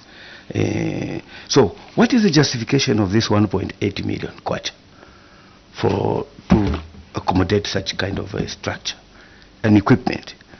And when do you hope the people of the local council, local authority of Kaputa to start getting the benefit of this machine, considering that you are only funding 24% of the construction of the structure, which means even you do the 24%, it will not be operational. I thank you. Just before you come in, Council Secretary Chair, you can come in. Yes, it's just a rider. I know my colleague, Honorable Mwanza, his concerns are my concerns. So I wanted to find out, in addition to what my honorable colleague submitted, how many bags is this machine or this hammer mill will be producing in a day to attract such a huge shed? Thank you very much, Chair. Honorable Shakafuswa. And additionally, since you installed the other hammer mill, would you tell the committee how much it costed to install the first one, so that we do a comparative analysis? Council Secretary. Thank you, Chair. First, I need to express my apology on the issue of not installing the hammer mill. What happened was that the site was quite alright identified, but what happened in the year 2022 was that that same place where we intended to install the other mill was waterlogged, so we couldn't proceed. So what we have done is we have identified another site where we intend to construct another hammer mill shed. Then on the other issue of the justification on the BOQ of about 1.8 million, my director engineering is here to just expand more on the justification. Director Engineer. Thank you, Chair. I should first state on the first hammer mill, the size, which the Honorable mentioned that is a very small machine which could have been installed.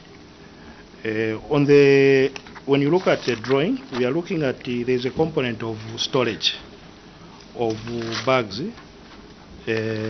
for the rice before they are grinded. So much of the space on the capacity of the storage is about, we are looking at 1,500 metric tons storage. Now when you look at the drawing, there is a component of loading which the Honorable Member had stated. Of course I agree with him on the loading. There is a provision when you look at the roller shutter, there are two entrances. So on the other one where there is a roller shutter, where we are mentioning that the loading bay, the vehicle after they have grinded the rice mill and they are stored within the building. A vehicle can drive in and they load and come out. So within that same building, that's where everything will be done. I submit. There is the other question from Honorable Shakafuso, the comparison with the first. In addition, are the activities that you were just explaining, what is happening in the first one? Thank you, Chair.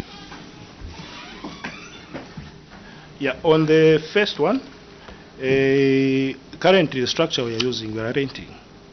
And when you look at the picture, you discover that that machine, that hammer mill which has never been installed, is sitting on the storage bags. So this structure we are renting, and it only accommodates one hammer mill which is in operation right now. And it has got a facility where the cashier sits and collects the revenue. So basically the current structure which we are renting is a small as compared to the one we are doing. The one we are doing, it will have also facilities like incinerator, where we will be disposing of the excess material. It will have also facilities like a drying bay and a loading bay. I submit, Chair. Chair. Yeah, that is very, very unsatisfactory explanation. But you know, officers, we want to remind you that under Cap 12, you are supposed to provide factual, satisfactory answers. If this committee comes to Kaputa on fact-finding mission, like we do to every, are these the activities that we're going to find? Why should the machine, if you are able to do now what you are doing, the activities that you are doing, why should you wait for 1.8 for you to go and construct that thing? Maybe you won't even be there. And you deny people service, the community services, because you are still looking out for this money, for you to construct that shed. To us, maybe to the committee, I would feel like you are not ready. You are not just ready to deliver service. To us, maybe, I don't know. Speaking for myself, Chair, I'm not such. That information is not satisfactory to me. Council Secretary, would you want to come in? The Chair is not satisfied with the response from Director Engineering.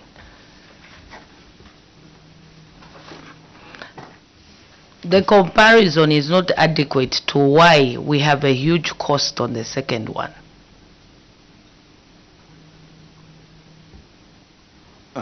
Chair, maybe if we can just allow the Director Engineering maybe to explain more so that the members of the committee can understand more what is on the ground. Please go ahead. Chair, the first structure, what I said is a rented structure. In length, it's about 15 meters by 12. Within that is one compartment. Within that compartment, they are using it as a storage for the clans who are coming to grind the rice. And then the one which I've designed, the length is 39.9 by 12 somewhere 16.1. This old one, it doesn't have facilities like a drying bay and a loading bay. But the one I've designed, there is a loading bay and a drying bay, and there will be an extra structure which will be incinerator, where we'll be disposing the waste from the old one. Now, the comparison which the honorable is talking about, that structure we are renting it. I cannot state how much was constructed because it's not a council structure. But I can only speak what I've done so far, I submit, Chair. Honorable Shakafuso, then Doc can come in. Thank you so much, Chair. Okay, so 17 months ago, you purchased these two machines, two hammer mills, one installed in a rented facility. How much was your budget to install these two machines? Want to find out because I note that you have a new facility with a budget of 1.8 and you have only put how much percentage? 24%. When you bought these two hammer mills, how much did you budget as a council to spend to install them?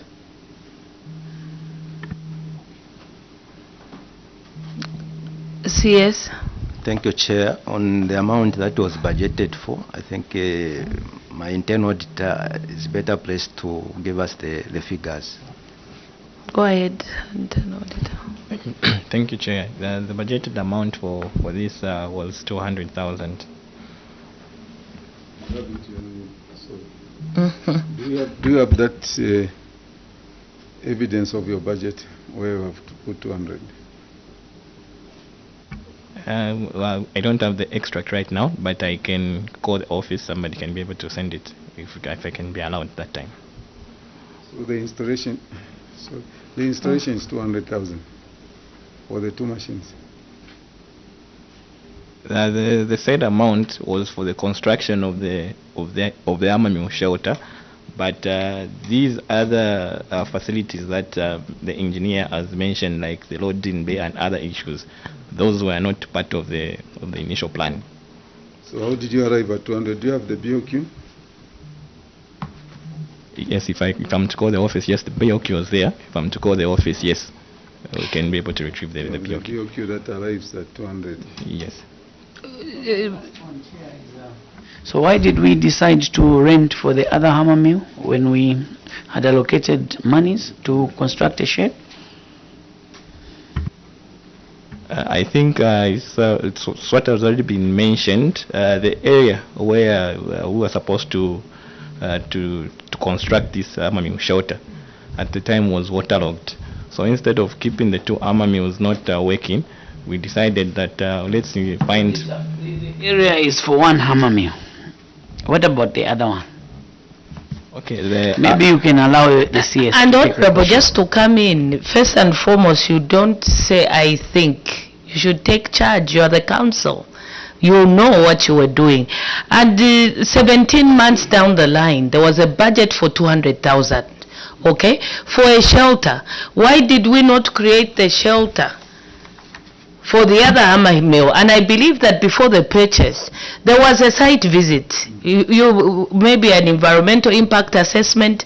There are grains that you are doing for what? Did you not as a council go on the ground before you even made the budget, before you even thought of buying that hammer mill? Obviously you must have done an EIA to see that this environment is safe.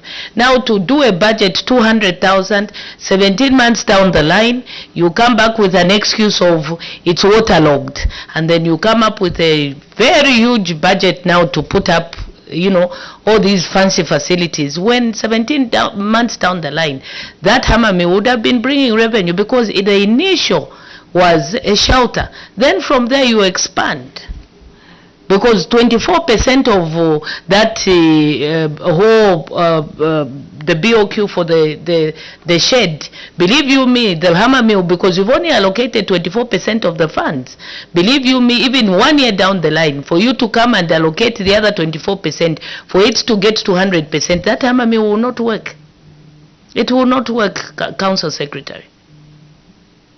So there are all these issues, the red flags that are coming up for you to have allocated the 200,000, which was for a shelter. 17 months down the line, a shelter would have been there. I mean, you are in charge of the land. You could have immediately assigned your director planning or engineering to, you didn't have to take 17 months for you to find another area, especially that there was that 200 for the shelter, Council Secretary. So just like my chair has indicated, the answers are not satisfactory. You know, you are not convincing us to why the hammer mill 17 months down the line is not operational. It's taxpayers' money, you must be reminded. And you are in charge of that council. The people of Kaputa need that rice mill to be operational, so that they can sell their produce. But the answers are not satisfactory at all.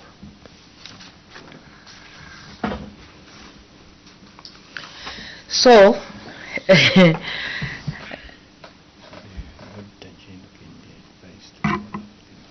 okay.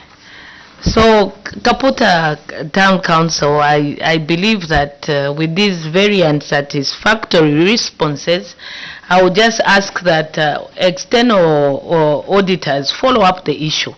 1.8 is a lot of money, you know. We are not even sure where the 200,000 has gone, you know. Was it utilized for the intended purpose, or it went to allowances of fuel? These are issues that need to be, you know, looked into. So please, can you put up a team, external auditors, that can actually go and do the proper verification? People must begin to get accountable for their wrongs. They must be accountable for their money. Taxes are high and people want to see development. So for us as a committee, this is our recommendation, that external auditors look into the issue. And I want to sincerely thank you. Okay. One last yes, I appreciate that you've taken over the running of Mwenda Sapato market from January. How much monies have you raised from fees and charges to date? Director of Finance, through the chair. Chair, I may not have the exact figure now, but what I can confirm is we are licensing the marketeers there. We are collecting revenue. Can I say in the first quarter, since we account per quarter as local authorities? And are you able to get that information from your office? Because I'm trying to establish whether you are indeed running this market. Chair, I may not have the exact figure. I don't want to mislead the House. But when you go back, I think even when the external auditors come, they'll verify that this one is now under our control. Are you satisfied, Honorable? Doc, you can go ahead. I'm not satisfied, but I think you are able to tell what I wanted to get, because I asked using what has been raised, because it was going to tell us exactly whether it's in operation or not. And there's no way Director of Finance would not know how much you're raising from the council. Then there's from the markets. It's not possible. You would have an idea that this is how much revenue we are collecting. Doc, you can come in. The same market, Mwenda Sapato. When I look at the table, just on page 6, it shows that this market is not was not under control by the council. Then council says that management held a meeting with the traditional leadership on 16th January 24, where it resolved to surrender the management of the said market to Kaputa Town Council. When I look at the minutes of the meeting that was held, council and the chief, appendix 7, there is no mention that you have been given the market you have been given to run the market management.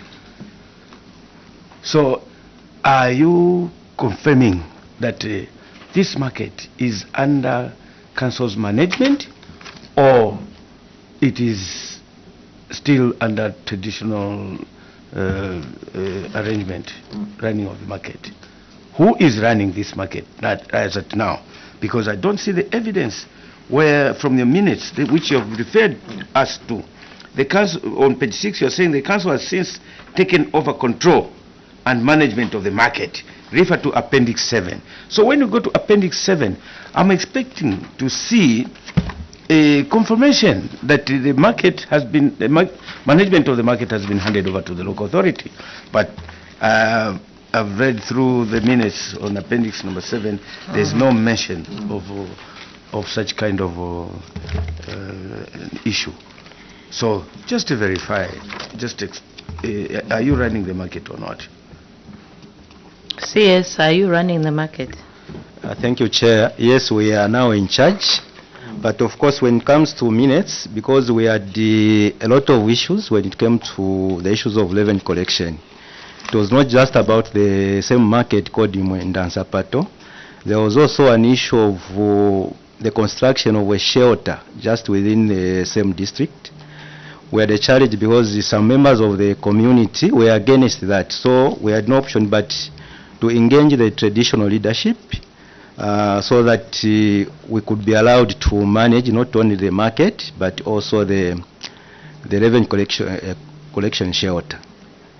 So that item could have been covered under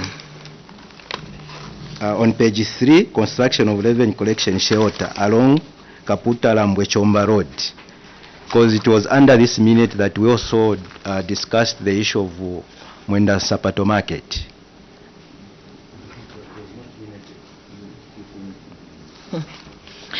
I think the Honorable's concern is, like I said earlier on, documentation is very important. It makes the committee understand more, especially that we are not in Kaputa. So these documents are given before the House, so the members of Parliament read through them. So if the information is not there, we assume it's not available. So, Doc, are you satisfied? So, Council Secretary, again, a lot of honorable members are not satisfied. So, like guidance has been given, external auditors, please can you look into the issues, the concerns of the honorable members of Parliament so that we're able to move forward, so that we can have an adequate report before Madam Speaker. So, as you came in, you were given immunity, which I will withdraw under Cap 12 of the laws of Zambia. Kaputa, may you travel safely back to Kaputa. Thank you, Chair.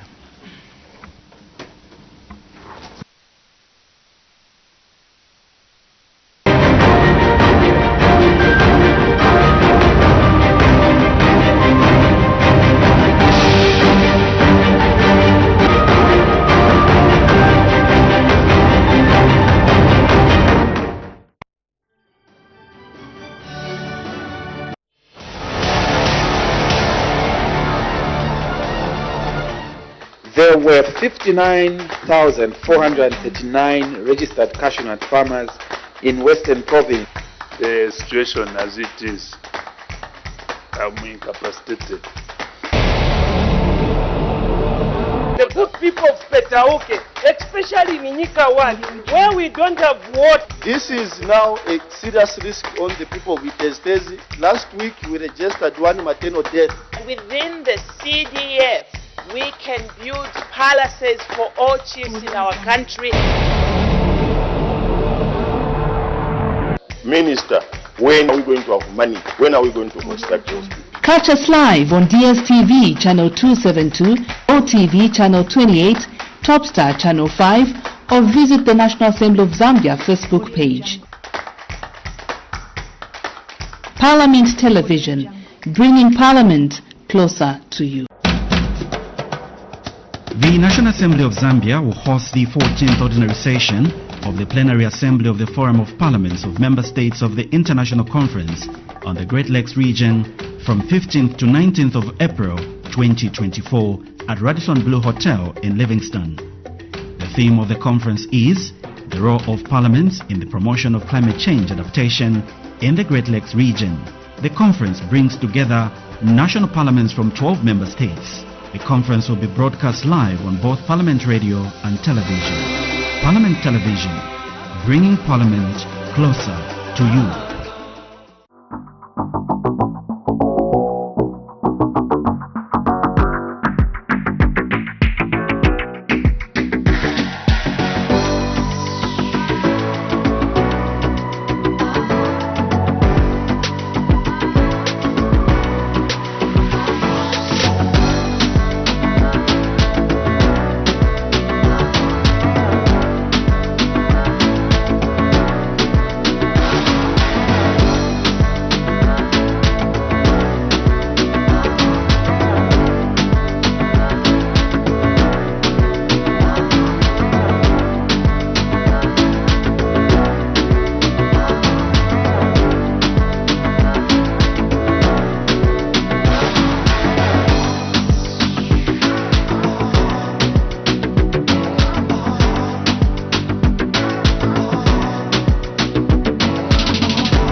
Assembly of Zambia will host the 14th ordinary session of the Plenary Assembly of the Forum of Parliaments of Member States of the International Conference on the Great Lakes region from 15th to 19th of April 2024 at Radisson Blu Hotel in Livingston. The theme of the conference is the role of parliaments in the promotion of climate change adaptation in the Great Lakes region. The conference brings together national parliaments from 12 member states. The conference will be broadcast live on both Parliament Radio and television. Parliament Television, bringing Parliament closer to you.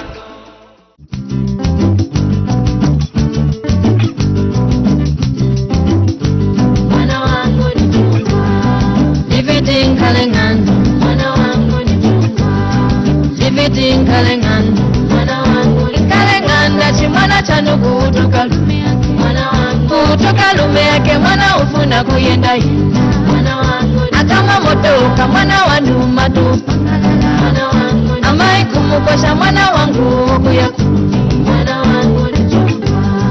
nikuya kwa kweni akweni wangu akweni wangu niva kweni wangi mai moluwa eletani mapasondo eleta mukuti pumuseka nguku zonse zati kuti kokokoko mbuze kuti hahahaha na umazi pakuti kapakapa pakuti kapakapa na uzu kuti wayu kiti pakuti ngau kofuma kutau ni mwana wangu vipolobodo mwana wangu kunipomola mwana wangu kuni saladi mwana wangu makeke mwana wangu kuni vinyama mwana wangu kuni shuka mwana wangu kuni bata mwana wangu maipa utokela mwana wao yewila pamwadu mwana wangu kupangatia maipa keshuka ni